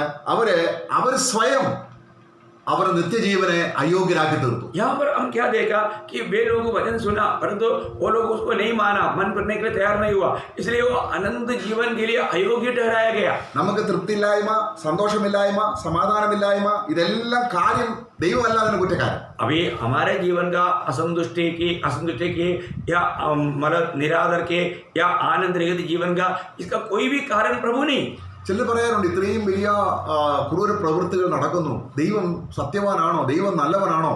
कई बार कई लोग बोलते हैं कि आज दुनिया भर में इतना भयंकर बात हो रहा है, इतना निष्ठुर बात हो रहा है, क्या प्रभु धर्मी है क्या? പക്ഷേ മാനസാന്തരപ്പെട്ട ഒരു പാപിയെ, ഒരു വിശുദ്ധനെ സംബന്ധിച്ചിടത്തോളം അവൻ ഒരിക്കലും ഈ ചോദ്യം ചോദിക്കുന്നില്ല. കാരണം അവന്റെ ഹൃദയത്തിൽ ദൈവം നല്ലവൻ തന്നെയാണ്. क्योंकि एक मन फिरा हुआ व्यक्ति कभी भी ऐसा सवाल नहीं पूछता, क्योंकि उसको मालूम है कि उनका हृदय जो है प्रभु के साथ मिला हुआ है, वो जानता है कि प्रभु भला है. ഈ ദുഷ്ടപ്രവൃത്തികൾ ഇപ്പോഴല്ല, ആരംഭത്തിലേ ഉണ്ട്. ये सारे बुरे काम अभी की बात नहीं, ये शुरुआत से है. എന്നാൽ ഒരു ചുരുങ്ങിയ ജനം നീതിമാന്മാരായി ദൈവത്തിന്റെ നന്മയെ കണ്ട് ദൈവത്തോട് ചേർന്ന് വസിച്ച് ദുഷ്ടതയിൽ പങ്കാളികളാകാതെ സൽപ്രവൃത്തികളിൽ പങ്കാളികളായി തീർന്നതായിട്ടാണ് മാനസാന്തരം വെളിപ്പെടുത്തിയിരിക്കുന്നത്. परंतु हम देखते हैं कि एक छोटा झुंड जो कि बुराई में शामिल ना होते हुए, बुरे काम ना करते हुए, वो प्रभु का इच्छा मालूम करके प्रभु के और मन फिर करके जीवन बिताने वाला एक छोटा झुंड को हम देखते हैं. നമ്മൾ 2 തീമോത്തിയോസ് 2:25 കൂടെ വായിക്കാം. जब दूसरा तिमोथी दूसरा अध्याय का 25 वचन पढ़ेंगे, മാനസാന്തരത്തിന്റെ പെട്ടെന്നുള്ള ഒരു അനുഭവം അവിടെ കാണുന്നുണ്ട്. मन फिराव का एक अनुभव वहां पर हम देखते हैं. दूसरा तिमोथी दूसरा अध्याय का 25 वचन. वह विरोधियों को नम्रता से समझाए, क्या जाने परमेश्वर उन्हें मन फिराव का मन दे कि वे भी सत्य को पहचाने. അപ്പൊ സത്യം അറിയണമെങ്കിൽ മാനസാന്തരപ്പെടണം. इसका मतलब यहाँ पर हम क्या देखता है, सत्य जानना है तो मन फिरना है. നമ്മൾ കർത്താവിന്റെ പ്രബോധനത്തിൽ ഏറ്റവും പ്രധാനപ്പെട്ട ഒന്നാണ്, ഒരുവൻ സത്യം അറിഞ്ഞാൽ സത്യം അവനെ സ്വതന്ത്രനാക്കും. जब यीशु मसीह ने कहा है कि अगर तुम सत्य जानोगे तो सत्य तुझे स्वतंत्र करेगा. എന്തുകൊണ്ടാണ് കർത്താവിൽ വന്നിട്ടും ഒരു പൂർണ്ണ സത്യത്തിന്റെ പൂർണ്ണതയിലേക്ക് നമ്മൾ വരാത്തത്? क्यों हम प्रभु में आने के बाद में उस सच्चाई की परिपूर्णता की ओर क्यों नहीं आता? അപ്പൊ സത്യത്തിന്റെ പരിജ്ഞാനത്തിനായിട്ട് മാനസാന്തരം ആവശ്യമാണ്. क्योंकि सच्चाई की परिपूर्णता में पहुंचने के लिए उस व्यक्ति में मन फिरावट का जरूरत है. നാം ക്രിസ്തുവിന്റെ രക്ഷയിലേക്ക് വരിക മാത്രമല്ല, ക്രിസ്തുവിനെ കുറിച്ചുള്ള പരിജ്ഞാനത്തിന്റെ പൂർത്തിയിലേക്ക് വരണമെന്നാണ് പിതാവ് ആഗ്രഹിക്കുന്നത്. प्रियो, हम सर्व उद्धार पाना काफी नहीं, हम उस उद्धार के ज्ञान पाने के बाद में उस परिपूर्णता में हमें बढ़ना चाहिए, क्योंकि प्रभु का वचन चाहता है. അപ്പോൾ ഒരു നീതിമാനെ സംബന്ധിച്ചിടത്തോളം അവന് വചനം വായിച്ചിട്ട് ഒന്നും മനസ്സിലാകുന്നില്ല. आज बहुत से धर्मी लोग कहता है परंतु वो वचन पढ़ता है उनको कुछ समझता नहीं. കാര്യം എന്താണ്? क्यों? उसका कारण क्या है? അവൻ ഏറ്റുപറഞ്ഞ് മാനസാന്തരപ്പെടേണ്ട എന്തോ അവന്റെ ഹൃദയത്തിൽ കിടപ്പുണ്ട്. क्योंकि उनको प्रभु के सामने कबूल करके मन फिरने का कुछ ना कुछ बात उनका जीवन में, उनका दिल में है. നമ്മൾ 32 സങ്കീർത്തനം വായിക്കുമ്പോൾ जब 32 भजन संगीता जब हम पढ़ता है, ഏതൊരു ഭക്തനും വളരെ അനുഭവകരമായ ഒരു സങ്കീർത്തനമാണ് 32 സങ്കീർത്തനം. हर एक भक्तों का जीवन में बहुत अनुभव से भरा हुआ एक भजन संगीता है 32 भजन संगीता. അവിടെ ലംഘനം ക്ഷമിച്ചും പാപം മറച്ചും കിട്ടിയ ഒരു മനുഷ്യനാണ് അവിടെ ആരംഭത്തിൽ അവിടെ നമ്മൾ ഉള്ളത്. उसका पहला भजन 1-2 भजन, जब 32 भजन संगीता उसका 1-2 भजन पढ़िए. क्या धन्य है वह जिसका अपराध क्षमा किया गया और जिसका पाप ढांपा गया हो. क्या ही धन्य है वह मनुष्य जिसके अधर्म का यहोवा लेखा न ले और जिसकी आत्मा में कपट न हो. Praise the Lord. Okay, praise the Lord. ഇതാണ് ദൈവം ഒരു മാനസാന്തരപ്പെട്ട കർത്താവ് പാപം ക്ഷമിച്ച ഒരു വ്യക്തിയുടെ അവസ്ഥ. ये है एक पाप क्षमा पाया हुआ एक व्यक्ति का अवस्था. എന്നാൽ മൂന്നാം വാക്യത്തിൽ വരുമ്പോൾ ആ അവസ്ഥയ്ക്ക് അല്പം മാറ്റം സംഭവിക്കുന്നു. परंतु उसी अध्याय जब भजन संहिता 32 अध्याय का तीसरा वचन में जब आता है तो कुछ फर्क वहां पर दिखता है. അവിടെ വായിക്കുക, എന്റെ അസ്ഥികൾ ക്ഷയിച്ചുപോയി. वहां पर हम देखते हैं कि मेरा हड्डियां पिघल गई. എന്നിട്ട് വായിക്കുകയാണ്, പകലും രാവും നിന്റെ കൈ എന്റെ മേൽ ഭാരമായിരുന്നു. दिन रात तेरा हाथ मेरे ऊपर बहुत भारी थे. എന്റെ മജ്ജ വേനൽക്കാലത്തിലെ ഉഷ്ണത്തിൽ എന്ന പോലെ വറ്റിപ്പോയി. मेरा खाल जो है वो सुराइट बनती गई. കാര്യം എന്താണ്? क्या कारण है? ഇവൻ മാനസാന്തരപ്പെട്ട നീതിമാനാണ്. तो ये मन फिरा हुआ एक धर्मी है. പക്ഷെങ്കിൽ ഇപ്പോൾ അവന്റെ ഹൃദയത്തിന് ആ ദൈവിക സമാധാനവും സന്തോഷവും കിട്ടണവൻ മാനസാന്തരപ്പെടണം. अभी उसको प्रभु का उस सच्चा शांति आनंद मिलना है तो उसको मन फिरना चाहिए. അടുത്ത വാക്യം പറയുന്നത്, ഞാൻ എന്റെ പാപം നിന്നോട് അറിയിച്ചു. उसके आगे जब हम 5 वचन में हम पढ़ता है कि जब मैंने मेरी पाप में तुझको प्रकट किया. അപ്പൊ മാനസാന്തരത്തിൽ പാപം ഏറ്റുപറയുക എന്നൊരു കാര്യമുണ്ട്. इसका मतलब मन फिरावट में हमारा पाप कबूल करना, प्रकट करना, ऐसे एक काम भी है. എന്റെ ലംഘനം ഞാൻ മറച്ചു വെച്ചില്ല. मैं मेरे अधर्म को नहीं छिपाया. എന്താണ് സംഭവിച്ചത്? तो क्या हुआ? ആള് പെട്ടെന്ന് മാറി. तुरंत वो व्यक्ति बदल गया. ദാവീദ് മാനസാന്തരപ്പെട്ട് അനേക വർഷങ്ങൾ കഴിഞ്ഞാണോ അവന് ഈ അനുഭവം ഉണ്ടാകുന്നത്, അല്ലെങ്കിൽ ഈ അവന് സന്തോഷം കിട്ടുന്നത്? क्या दावीद मन फिरने के बाद में कई साल के बाद में दावीद को ये अनुभव मिला क्या? എന്റെ പാപങ്ങളെ ഏറ്റു പറയും എന്ന് ഞാൻ പറഞ്ഞപ്പോൾ ഉടനെ, जब मैंने मेरी पाप कबूल करने के लिए मैंने मन में ऐसे कहा तब तुरंत. പ്രൈസണോ? എന്നിട്ട് പിന്നെ അവിടെ അടുത്ത വാക്യം, തനിക്ക് ഉണ്ടായ അനുഭവം ഇപ്പൊ എനിക്ക് നേരത്തെ ഞാൻ പ്രാർത്ഥിക്കുന്നില്ല, കാരണം മിണ്ടാതിരിക്കുകയാണ്. पहले मैं नहीं बोला, मैं चुपचाप रहा. മൂന്നാം വാക്യത്തിൽ ഞാൻ കാരണം ഒരു വ്യക്തി മാനസാന്തരപ്പെട്ടില്ല എങ്കിൽ നീതിമാന്റെ കാര്യമാണ് പറയുന്നത്. എന്തുകൊണ്ടാണ് പ്രാർത്ഥന ജീവിതം ഇല്ലാത്തത്? एक व्यक्ति अगर धर्मी होने के बाद अगर पाप में जीवन बिताता है तो क्यों वो व्यक्ति के जीवन में प्रार्थना नहीं है? സഹോദരന്മാർ പലപ്പോഴും പറയുന്നുണ്ട്, സഹോദര ഞങ്ങൾക്ക് വചനം വായിക്കുകയും വചനം കേട്ടുകൊണ്ടിരിക്കുകയും ചെയ്യുന്നത് പ്രശ്നം, പക്ഷെ പ്രാർത്ഥിക്കാൻ പറ്റുന്നില്ല. कई भाई लोग, भाई बहन लोग ये गवाही देता है कि भाई हमको भजन सुनते रहने में बहुत अच्छा लगता है, पढ़ भी सकता है, लेकिन हम प्रार्थना नहीं कर पाता. പക്ഷേ മാനസാന്തരപ്പെട്ടില്ലെങ്കിലും പ്രാർത്ഥിക്കുന്ന ഭയങ്കര വീരന്മാരുണ്ട് കേട്ടോ. ऐसा भी है जो कि मन नहीं पड़ते हुए भी प्रार्थना करने वाला बड़ा शूरवीर लोग है. കർത്താവ് തന്റെ സാദൃശ്യത്തിൽ പറയുന്നുണ്ട്, രണ്ടുപേർ പ്രാർത്ഥിക്കാൻ പോയി. जब प्रभु ने हमारा 2 व्यक्ति के बारे में कहता है कि 2 जन प्रार्थना के लिए गया. ഒരു മനുഷ്യൻ ഒരുപാട് സമയം പ്രാർത്ഥിക്കുക. एक व्यक्ति बहुत देर तक प्रार्थना किया. പരീശൻ, और शास्त्री, परीसी. എന്നാൽ ആ പാപി 1 മിനിറ്റ്, ഒരൊറ്റ സെക്കൻഡ് പ്രാർത്ഥിച്ചു. परंतु वो चुंगी लेने वाला पापी सिर्फ एक शब्द में, छोटा सा एक क्षण में प्रार्थना की. അപ്പം പ്രാർത്ഥിക്കാൻ കഴിയത്തില്ലെന്നല്ല, ഇവിടെ ആത്മാർത്ഥമായിട്ട് ഹൃദയം ഉയർത്തണമെങ്കിൽ, ദൈവവുമായിട്ട് സംസാരിക്കണമെങ്കിൽ അവന് മാനസാന്തരം ആവശ്യമാണ്. इसका मतलब प्रार्थना नहीं कर सकता ऐसा नहीं, लेकिन यहाँ पर हम सच्चा दिल से प्रभु के साथ प्रार्थना करना है तो वो व्यक्ति में मन फिरावट चाहिए. ഇത് ഈ സങ്കീർത്തനക്കാരന് അത് ചെയ്തപ്പോൾ തന്റെ കുറവ് ഏറ്റു പറഞ്ഞപ്പോൾ, മാനസാന്തരപ്പെട്ടപ്പോൾ ഉടനെ എന്ത് സംഭവിച്ചു? यहाँ पर ये भजन संगीतकार दावीद अपने जीवन में अपना पाप जब कबूल किया, तुरंत क्या हुआ? അവരുടെ ഹൃദയം സന്തോഷിക്കുകയാണ്. वहां पर हम देखते हैं कि उसका हृदय आनंद से उमड़ने लगा. ആറാം വാക്യം പറയുകയാണ്, അത് നിമിത്തം उसके चित्त वचन में बोलता है कि उसके कारण അവന് പ്രാർത്ഥിക്കാൻ പറ്റും. उसको वो प्रार्थना कर सकता है.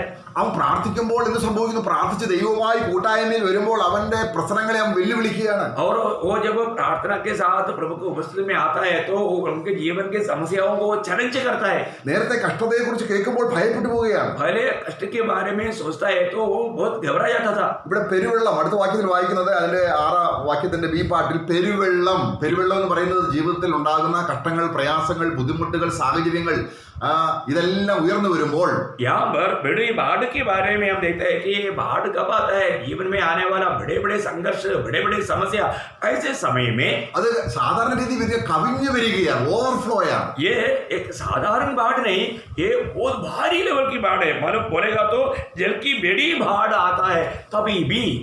അവിടെ 46 സങ്കീർത്തനം നമുക്കറിയാം. अब हम जानते हैं 46 भजन संगीता.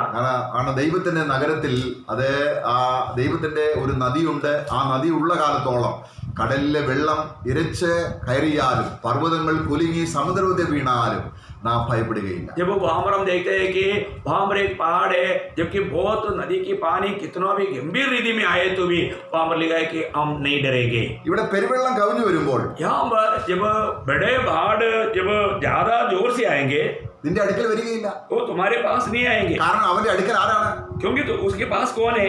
അവൻ മാനസാന്തരപ്പെട്ട് ദൈവത്തിന്റെ അടുക്കൽ ഇരിക്കുകയാണ്. മാനസാന്തരപ്പെട്ട ദൈവത്തോട് ചേർന്നിരിക്കുകയാണ്. क्योंकि वो मन कर करके प्रभु की संगति में रहता है, प्रभु के साथ लिपटे रहता है. ദൈവം ആ എതിർപ്പിന്റെ കരങ്ങളിലേക്ക് നമ്മളെ കൊടുക്കുന്നില്ല. और उस प्रतिकूल में प्रभु हमें नहीं छोड़ता, उसको प्रभु नहीं सौंपता.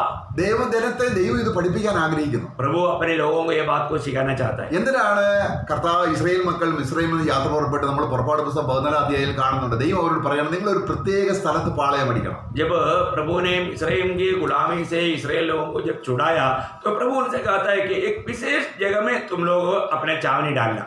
അപ്പുറത്തും ഇപ്പുറത്തും രണ്ട് വലിയ പർവ്വതങ്ങൾ, दोनों साइड में बड़े 2 पहाड़ है നേരെ ഫ്രണ്ടിൽ ചെങ്കടൽ, और आगे एकदम लाल सागर है. അവിടെ പാളയം അടിക്കാൻ പറഞ്ഞു. वहां पर उनको छावनी डालने के लिए बोला. എന്നിട്ട് ആ ഫറവോനെ ഹൃദയത്തിൽ തോന്നിപ്പിച്ചു. और इसके बाद में हम देखते हैं कि फरौन का दिल को कठोर कर दिया, उनका दिल में ऐसे एक विचार लाया. ഇപ്പോഴാണ് ഫറവോൻ അയ്യോ ഞാൻ അവരെ വിട്ടുകളഞ്ഞത് വെറുതെയായി പോയി. अभी वो फरौन सोचने लगा कि मैंने इन लोगों को छोड़ दिया, ये तो बेकार हो गया. ഫറവോൻ ഇവരെ പിടിക്കാൻ 600 വിശേഷ രഥങ്ങളുമായിട്ട് വരികയാണ്. यहाँ पर हम देखते हैं कि फरौन अपना पूरा ताकत के साथ 600 रथों के साथ बड़ा सैनिक के साथ उनको पकड़ने के लिए आ रहा है. ആ അവസ്ഥ ചിന്തിച്ചു നോക്കി. अभी आप उस अवस्था को थोड़ा सोच लीजिए. ആരാണ് ആ സാഹചര്യത്തിൽ കൊണ്ടുവന്നത്? वो उस अवस्था में कौन लाया? അവിടെ ക്യാമ്പ് ചെയ്യാൻ ആരാണ് പറഞ്ഞത്? उधर छावनी डालने के लिए कौन बोला? ഈ രണ്ട് പർവ്വതങ്ങളുടെ ഇടയിലും മുമ്പിൽ ചെങ്കടലും പുറകിൽ ഫറവോനെ ഉയർത്തത് ആരാണ്? इस सामने लाल सागर है, दोनों बाजू में बड़ा पहाड़ है और पीछे फरौन है. ये अवस्था में कौन लाया? ദൈവം തന്റെ ജനത്തിന് ഇത്രയും അടുത്തിരിക്കുന്ന ശ്രേഷ്ഠജാതി ഏതുള്ളൂ? प्रभु इतना निकट रहने वाला इतना महान जाति कौन है? ദൈവം അടുത്തിരിക്കുന്നെങ്കിൽ ഫറവോനൊന്നുമില്ല. प्रभु निकट है तो फरौन क्या चीज है? ഒരു പർവ്വതവുമില്ല. कोई पहाड़, कोई मतलब दुख देने वाला बात है क्या? ഒരു ചെങ്കടലുമില്ല. कोई लाल सागर हमारे लिए एक समस्या है क्या? ഫിലിപ്പിയ ലേഖനം 4 അധ്യായം അതിന്റെ 5 വാക്യം വായിക്കണം. നിങ്ങൾ ഒന്നിനെ കുറിച്ച് വിചാരപ്പെടരുത്. प्रभु का वचन में फिलिपियों का पत्र है, उसका 4 अध्याय का 6 वचन में लिखा है किसी बात का तो चिंता ना कर. കാര്യം കർത്താവ് വരുവാൻ അടുത്തിരിക്കുന്നു എന്നാണ് നമ്മൾ മലയാളം ട്രാൻസ്ലേഷനിലെ. हाँ, जब उसकी 5 वचन की आखिरी में लिखा है प्रभु के आगमन निकट है करके, എന്നാൽ അങ്ങനെയല്ല, परंतु ऐसे नहीं, കർത്താവ് അടുത്തിരിക്കുന്നു. प्रभु निकट है, അതുകൊണ്ട് നീ ഭാരപ്പെട്ടിരുന്ന. इसलिए तुम मतलब घबराना नहीं. കാരണം ഈ പർവ്വതങ്ങൾ അപ്പുറത്തും ഇപ്പുറത്തും ഉണ്ട്. अभी पहाड़ दोनों बाजू में है, മുകളിലെ മുമ്പിൽ ചെങ്കടലുണ്ട്, और आगे लाल सागर है, പുറകിൽ ഫറവോനും കൂട്ടരുമുണ്ട്. पीछे फरौन और उनका सेना है. നീ സ്വസ്ഥമായിരിക്കണം. परंतु प्रभु बोलता है कि तुम विश्राम से रहना, നീ സൗമ്യമായിരിക്കണം. तुम एकदम मतलब नम्र होकर रहना. കാര്യം എന്താണ്? क्या कारण है? നിന്റെ കർത്താവ് നിന്റെ അടുത്തിരിക്കും. क्योंकि प्रभु तुम्हारे साथ है. ഇതിനേക്കാൾ എല്ലാം അടുത്ത് इससे भी बढ़कर के निकटता में കർത്താവാണ് ഇരിക്കുന്നത്. प्रभु है. ഇതാണ് മാനസാന്തരത്തിന്റെ യഥാർത്ഥ അനുഗ്രഹം. प्रियो, इन प्रतिकूलों से बढ़कर के प्रभु निकट है, यही तो मन प्रावट का अनुभव का जरूरत है. ഇല്ലെങ്കിൽ പാപം ഒരു തിരമാല പോലെ, പാപം ഒരു പർവ്വതം പോലെ, പാപം ഒരു പർവ്വത സൈന്യം പോലെ ദൈവത്തെ കാണാതാക്കി തീർക്കും. नहीं तो क्या होगा? पाप क्या करता है? पाप लाल सागर समान, पाप उस पहाड़ों के समान, पाप उस फरौन की सेना के समान हमको प्रभु से दूर करेगा. അവിടെ ഇസ്രായേൽ മക്കൾ സ്വസ്ഥമായി ഇരിക്കേണ്ട ദേവാലയത്തോടുള്ള ബന്ധത്തിൽ അവർ ആ ദേവാലയത്തിൽ പോലും സ്വസ്ഥരല്ല. तो जब प्रभु का भवन में इस्राएल के लोग विश्राम करना चाहिए, पर तो हम देखते हैं कि इस्राएल के लोग उस मंदिर में तक वो विश्राम में नहीं. അവിടെ ഇസ്രായേൽ മക്കൾ ദൈവത്തിന്റെ ആലയത്തിൽ കിടന്ന് നിലവിളിക്കുകയാണ്. अभी इस्राएल के लोग मंदिर में होकर के पुकार रहा है. ഹബക്കൂക്ക് പ്രവചനം 2 അധ്യായം 20 വാക്യത്തിലുണ്ട്, ഞാൻ എന്റെ ആലയത്തിലുണ്ട്. हबक्कूक 2 अध्याय का 20 वचन में हम देखते हैं कि मैं मेरे भवन में मंदिर में है. എന്നിട്ട് മലാക്കി പ്രവചനം നമ്മൾ മീക പ്രവചനം 4 9 വാക്യം വായിക്കാം. मीका 4 का 9 पढ़ेंगे. मीका 4 का 9, मीका चैप्टर 4 वर्स में. अब तू क्यों चिल्लाती है? क्या तुझ में कोई राजा नहीं रहा? क्या तेरा युक्ति करने वाला नष्ट हो गया, जिससे जच्चा स्त्री के समान तुझे पीड़ा उठती है? ഇവിടെ അന്യദേശത്തിലുള്ള ഫിലിസ്തീനും അതുപോലുള്ള സമീപവാസികൾ അവരെ ഉദ്രവിക്കാൻ വരുന്നവരുള്ള ദേവാലയത്തിൽ വന്നു കിടന്ന് അവർ നിലവിളിക്കും. കാരണം ദേവാലയത്തിൽ ദൈവമുണ്ട്. यहाँ पर हम देखते हैं कि अन्य जाति के लोग उनको सताने के लिए जब आया, उस समय में वो लोग भवन में, प्रभु का भवन में आकर के चिल्ला रहे, जबकि प्रभु वहां पर है. പക്ഷെ അവർക്ക് അത് മനസ്സിലാകുന്നില്ല. परंतु वो लोग वो बात को नहीं समझता. അപ്പൊ ഇവരുടെ ശത്രുക്കൾ പറയുകയാണ്, तब उनके विरोधी दुश्मन लोग क्या बोलता है? 4-ാം അധ്യായം 11-ാം വാക്യം. उसी में का 4 अध्याय का 11 वचन. अब बहुत सी जातियां तेरे विरुद्ध इकट्ठी होकर तेरे विषय में कहेगी, सियोन अपवित्र की जाए और हम अपनी आंखों से उसको निहारे. അവിടെ ഇവരൊക്കെ കർത്താവ് എന്താ ഇവരെ രക്ഷിക്കാത്തത്? इनको प्रभु क्यों नहीं बचाता? ഇവര് മാനസാന്തരപ്പെടുന്നില്ല. ये लोग मन नहीं फिरता. അപ്പൊ ജാതികൾക്കറിയാം अभी जाति लोग जानता है ഇവർ അശുദ്ധരായാൽ ഇവരുടെ ദൈവം ഇവരെ രക്ഷിക്കത്തില്ല. ये लोग अगर पाप करेगा तो अशुद्ध हो जाएगा तो इनका परमेश्वर उनको नहीं बचाएगा. ഇതാണ് ഏദൻ തോട്ടത്തിലും സംഭവിച്ചത്. प्रियो यही बात एदन वाटिका में भी हुआ. പാപത്തിൽ ജീവിച്ചാൽ സാത്താൻ അറിയാം എനിക്ക് അവരെ ഭരിക്കാൻ പറ്റും. शैतान जानता है कि अगर ये लोग पाप करेगा तो जरूर मुझे मौका मिलेगा, ഇവരുടെ രാജാവ് ഇവരെ വിട്ടുപോകും. क्योंकि इनका राजा इनको छोड़कर जाएगा. കാരണം അവിടെ ദൈവം വസിക്കുന്ന അവിടെ നമ്മള് ആവർത്തന പുസ്തകത്തിൽ ഒരു വാക്യം കൂടെ വായിക്കാം. अनुवाद की किताब में हम एक बात पढ़ेंगे. ആവർത്തന പുസ്തകം അതിന്റെ 23-ാം അധ്യായം. ദൈവം അവരെ രക്ഷിക്കേണ്ടതിന് അവരുടെ പാളയം എപ്പോഴും ശുദ്ധമുള്ളതായിരിക്കണം.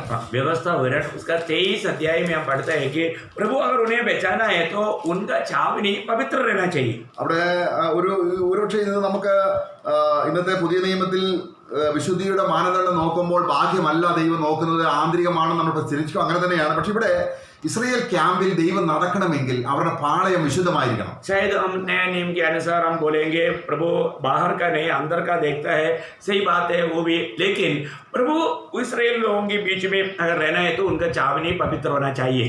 അപ്പൊ പവിത്രതയെക്കുറിച്ച് തന്റെ ജനത്തിന് വളരെ സൂക്ഷ്മമായിട്ട് ദൈവം അവരെ പഠിപ്പിക്കുകയാണ്. मतलब पवित्रता के बारे में प्रभु अपना लोगों को बहुत गहराई से सिखाता है. 13-ാം വാക്യം. उसका 13 वचन जब मतलब व्यवस्था विवरण अनुवाद उसका 23 अध्याय का 13 वचन. और तेरे पास के हथियारों में एक खनती भी रहे और जब तू दिशा फिरने को बैठे तब उससे खोदकर अपने मन को ढांप देना. 14-ാം വാക്യം കൂടെ 14. उसका 14 वचन भी. क्योंकि तेरा परमेश्वर यहोवा तुझको बचाने और तेरे शत्रुओं को तुझसे हरवाने को तेरी छावनी के मध्य घूमता रहेगा, इसलिए तेरी छावनी पवित्र रहनी चाहिए. നമ്മൾ പാപം ഏറ്റുപറഞ്ഞ് മാനസാന്തരപ്പെട്ട് എപ്പോഴും ഇരിക്കണമെന്ന് പറയുന്നതിന്റെ അർത്ഥം എന്താണ്? हम लोग हमेशा पाप को कबूल करके मन फिर करके रहना चाहिए करके क्यों बोलता है?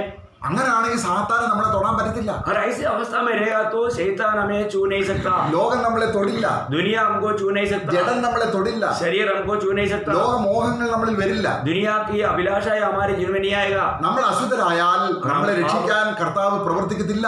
हम पाप करेगा तो हमें छुड़ाने के लिए प्रभु कार्य नहीं करेगा. യിരെമ്യാ പ്രവാചകൻ പറയുകയാണ്, ഇസ്രായേലിലെ വീണ്ടെടുപ്പുകാരൻ കഷ്ടകാല തുണയായിരിക്കുന്നവൻ രക്ഷിക്കാൻ കഴിയാത്തൊരു വീരനെ പോലെ ആയിരിക്കുന്ന എന്താണ്? ഒരു നേരത്തെ കൂടാരമടിക്കുന്ന ഒരു കൂടാരവാസിയെ പോലെ. കാരണം സ്ഥലത്ത് താമസിക്കാനും സമ്മതിക്കത്തില്ല, കാരണം അശുദ്ധി പാപങ്ങൾ ഏറ്റുപറയുന്നില്ല, മാനസാന്തരപ്പെടുന്നില്ല.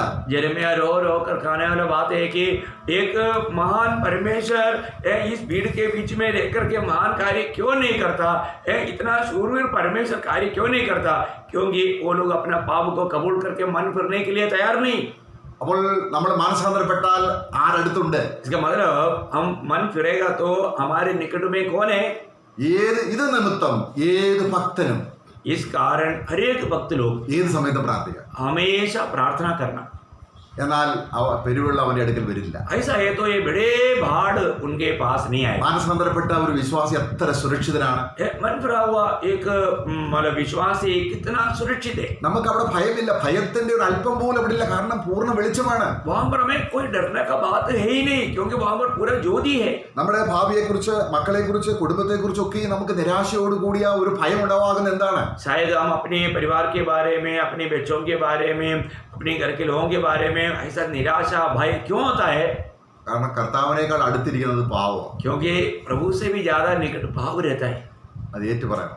प्रियो वो पापों को हमें प्रभु के सामने कबूल करना है. നമ്മളത് മാനസാന്തരപ്പെട്ടാൽ और हम उन पापों से मन फिरेगा तो അവന്റെ ദൃഷ്ടി എപ്പോഴും തന്റെ ജനത്തിൽ ഇരിക്കാനാണ് അവൻ ആഗ്രഹിക്കുന്നത്. प्रभु का दृष्टि हमेशा अपने लोगों पर लगा रहने के लिए प्रभु चाहता है. അപ്പൊ നമുക്ക് സത്യത്തിന്റെ പരിജ്ഞാനം കിട്ടണമെങ്കിൽ, അല്ലെങ്കിൽ ആത്മീയമായിട്ട് വളരെ ആഴത്തിലുള്ള ഒരു കാര്യങ്ങളിലേക്ക് നമുക്ക് പോകണമെങ്കിൽ, ഒരു ജയാളിയാകണമെങ്കിൽ, രാജാവാകണമെങ്കിൽ, കർത്താവിനോട് കൂടെ സഹരാജാവായി സത്യങ്ങൾ തുറന്നു കിട്ടണമെങ്കിൽ നമ്മൾക്ക് മാനസാന്തരം ആവശ്യമാണ്. प्रियो अगर हमें सच्चाई के ज्ञान में उन्नति पाना है तो हम उसकी परिपूर्णता में पहुंचना है तो हमें एक विजयी होकर के प्रभु के साथ राज करना है तो निश्चय हमारा गलतियों को हमें जानना और उससे मन फिरना सबसे बड़ी बात है। അപ്പോസ്തലപ്രവൃത്തി 26-18 വാക്യത്തിൽ നമ്മൾ വായിക്കുന്നുണ്ട്. നേരത്തെ ആ വാക്യത്തിന്റെ 19 വായിച്ചത്. അതിന് 18 ഇങ്ങനെയാണ് വായിക്കുന്നത്.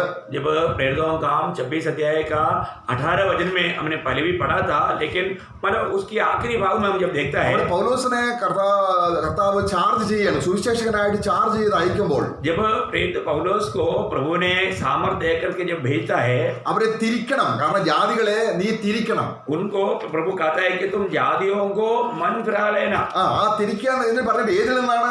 ये किससे मन फिराना है?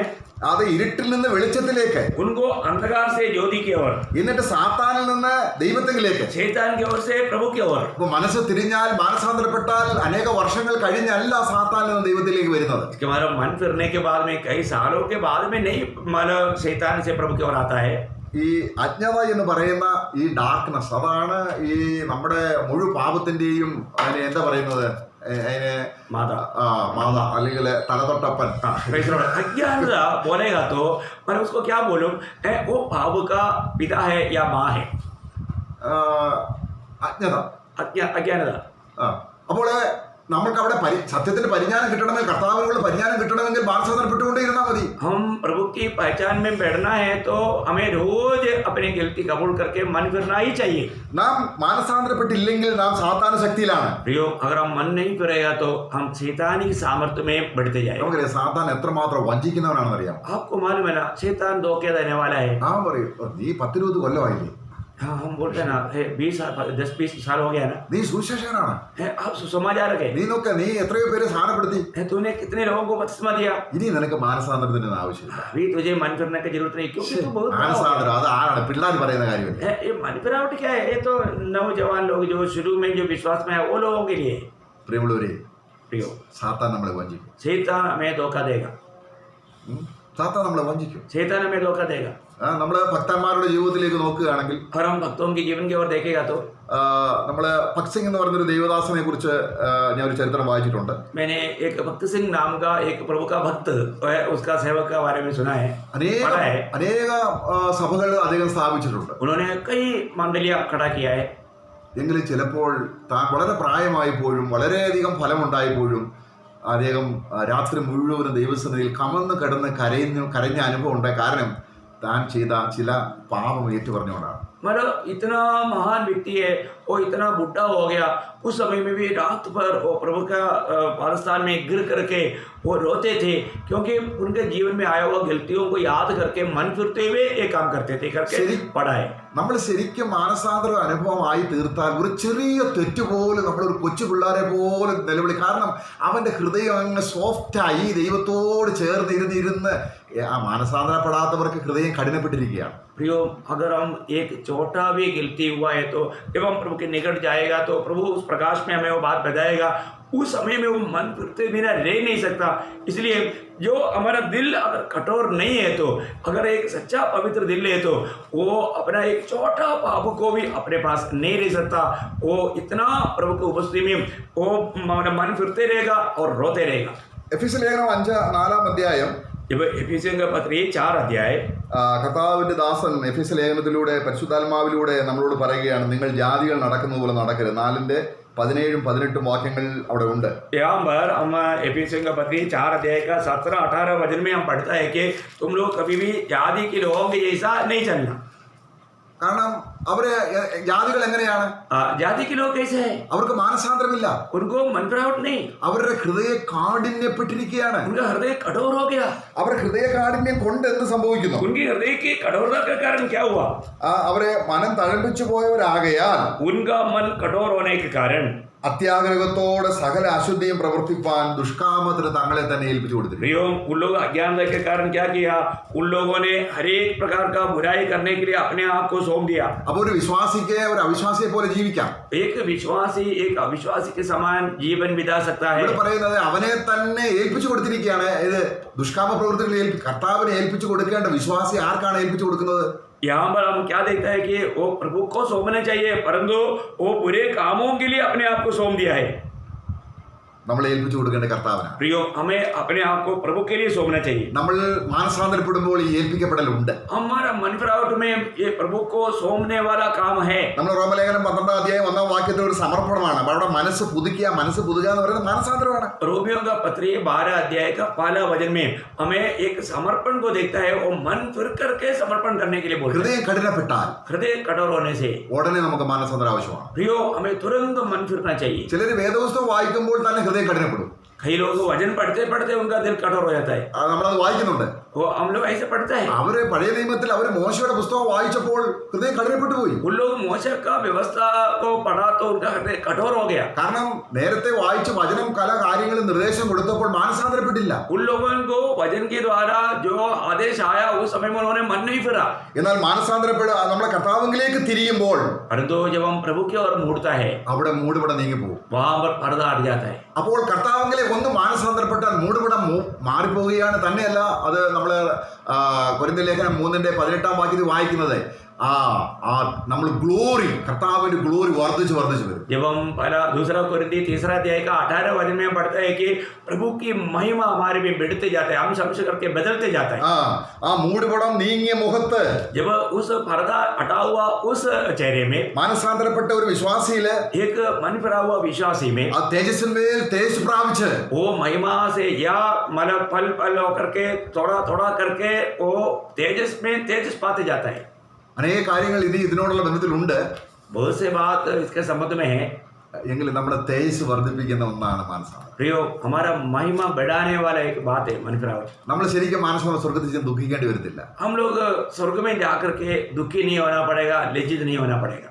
ഇപ്പൊ ഞാൻ എൻ്റെ ശരീരത്തിലേക്ക് നോക്കുമ്പോൾ എനിക്കിങ്ങനെ കുറച്ച് നല്ല ഇപ്പൊ ദേവദാസനൊക്കെ ഇരിക്കുമ്പോൾ എനിക്കൊരു കോംപ്ലക്സ് ഉണ്ട്. എൻ്റെ മുഖം കറുത്തതാണ്, എനിക്ക് അത്ര സൗന്ദര്യമില്ല. अभी जो मैं दास के साथ बैठता है तो मुझे ऐसा लगता है कि मेरा चेहरा थोड़ा काला है, मुझे इतना कोई महिमा नहीं. പക്ഷെ അത് താൽക്കാലികമാണ്. परंतु ये प्रियो, ये थोड़ा दिन की बात है. എന്നാൽ परंतु ഇന്ന് ഞാൻ മാനസാന്തരപ്പെട്ടാൽ തേജസ്സിന്മേൽ തേജസ് പ്രാപിച്ചുകൊണ്ടിരിക്കുകയാണ്. आज मैं मन फिरने से मैं महिमा के ऊपर महिमा पाते जा रहा है. അടുത്ത യുഗത്തിൽ നമ്മുടെ കളറ് നമുക്ക് നിശ്ചയിക്കാം. प्रियो, आनंद आगे का युग में हमारे को मिलने वाला जो महिमा अभी हम समझ सकता है. എന്റെ മുഖം എങ്ങനെ ഇരിക്കണം, वो मेरा चेहरा कैसे होना എന്റെ चाहिए, കണ്ണെങ്ങനെ വേണം, मेरा आंख कैसे होना चाहिए, എന്റെ വാക്കുകൾ എങ്ങനെ, मेरा शब्द कैसे होना ഞാൻ चाहिए, എത്ര സുന്ദരനാകണം, मैं कितना सुंदर बनना चाहिए. തെരഞ്ഞെടുക്കാനുള്ള അവസരമാണ്. अभी चुनने का अवसर है. അതോ നമ്മൾ തീയിൽ കൂടെ പോയതുപോലെ കരിഞ്ഞുണങ്ങിയിരിക്കണം അവിടെ? क्या हम आग में से गुजरने के समय में जो आज का आग में जाएगा तो कैसे होगा, काला होकर के बिखरा हुआ अनुभव रहता है, ऐसा होना चाहिए क्या? മാനസാന്തരം ആവശ്യമുണ്ടോ? प्रियो, मन फिरावट का जरूरत है क्या? നമ്മൾ ഒരുപാട് കാര്യങ്ങൾ ചിന്തിച്ചു. ഇത് ഉടനെ കിട്ടുന്ന കാര്യമാണ്. ഇപ്പൊ ഗ്ലോറി ഉടനെ കിട്ടുകയാണ്. ये सारे बात मन फिरावट का तुरंत मिलने वाला बातों के बारे में हमने चिंतन किया. മനസ്സ് കർത്താവിലേക്ക് തിരിയുമ്പോൾ मन जब प्रभु की ओर मुड़ता है മൂടുപടം നീങ്ങും. वो पर्दा हट जाता है. മൂടുപടം നീങ്ങിയാൽ ക്രിസ്തുവിന്റെ ഗ്ലോറി റിഫ്ലക്ട് ചെയ്യാണ്. प्रियो, जब पर्दा हट जाता है तो मसीह की महिमा हमारे जीवन में आकर के वो रिफ्लेक्ट करता है. അല്ലെങ്കിൽ നമ്മൾ ഇരുട്ടിലാണ്. नहीं तो हम अंधेरे में हैं. ആ തേജസ്സിന്മേൽ തേജസ് പറയുമ്പോൾ അതിന് മറുവശം ഉണ്ട് കേട്ടോ. ഇരുട്ടിൽ നിന്ന് ഇരുട്ട്. हम समझ करके बदलते जाता है, महिमा पाते रहता है. उसका एक उल्टा साइड में अंधेरे से अंधेरा. ഇത് ഏതെങ്കിലും ഒന്ന് നടന്നുകൊണ്ടിരിക്കും. इसमें से एक काम जरूर हर एक के जीवन में होते रहेगा. നമുക്ക് തേജസ്സിൽ നിന്ന് തേജസ് പ്രാപിക്കാനാണ് കർത്താവ് വിളിച്ചത്. प्रियो, जो भी बुलाहट पाया वो लोग अंधेरे में जाने के लिए नहीं, महिमा से महिमा पाने के लिए बुलाया है. ഞാൻ എത്രത്തോളം ഫെയർ ഉള്ളവനായി, എത്രത്തോളം തേജസ് ഉള്ളവനായി ഇരിക്കാൻ എനിക്ക് തെരഞ്ഞെടുപ്പിന്റെ അവകാശം ഇപ്പോൾ ദൈവം തന്നിരിക്കുകയാണ്. കൃപയാൽ मैं कितना महिमा पाना चाहिए वो बात का चुनौती करने के लिए प्रभु अनुग्रह के द्वारा हमें मौका दिया हुआ है. അവൻ നോക്കുമ്പോൾ അവനെ നാം കാണുമ്പോൾ നാം അവനെ പോലെ ഇരിക്കും. प्रियो, जब हम प्रभु को मिलेंगे उस समय में जैसा प्रभु महिमा से भरा है वैसा हम बन जाएंगे. യേശുവിനെ പോലെ സുന്ദരൻ ആരുണ്ട്? हाँ, ये मसीह प्रभु यीशु मसीह के जैसा सुंदर कौन है? ഹഗായി പ്രവചനത്തിലുണ്ട്, സകർവ ദേശത്തിന്റെയും മഹത്വവാനായവൻ സുന്ദരനായവൻ വെളിപ്പെടാൻ പോവുകയാണ്. हगाई के भविष्यता में है कि सारी महिमा का परिपूर्ण प्रकट होने जा रहा है. തന്റെ സഭയെ പോലെ ശോഭയുള്ളതൊന്നും ദൈവത്തിനില്ല. प्रियो मंडली, प्रभु के सामने इतना शोभा से भरा हुआ है. കർത്താവിന് മാച്ച് ചെയ്ത ഒരു സഭ. है प्रभु का योग्य एक मंडली. കർത്താവ് നമ്മെ സഹായിക്കട്ടെ. प्रभु हमें सहायता करे. प्रभु का अनुग्रह आप सबके साथ. Praise the Lord. आमीन.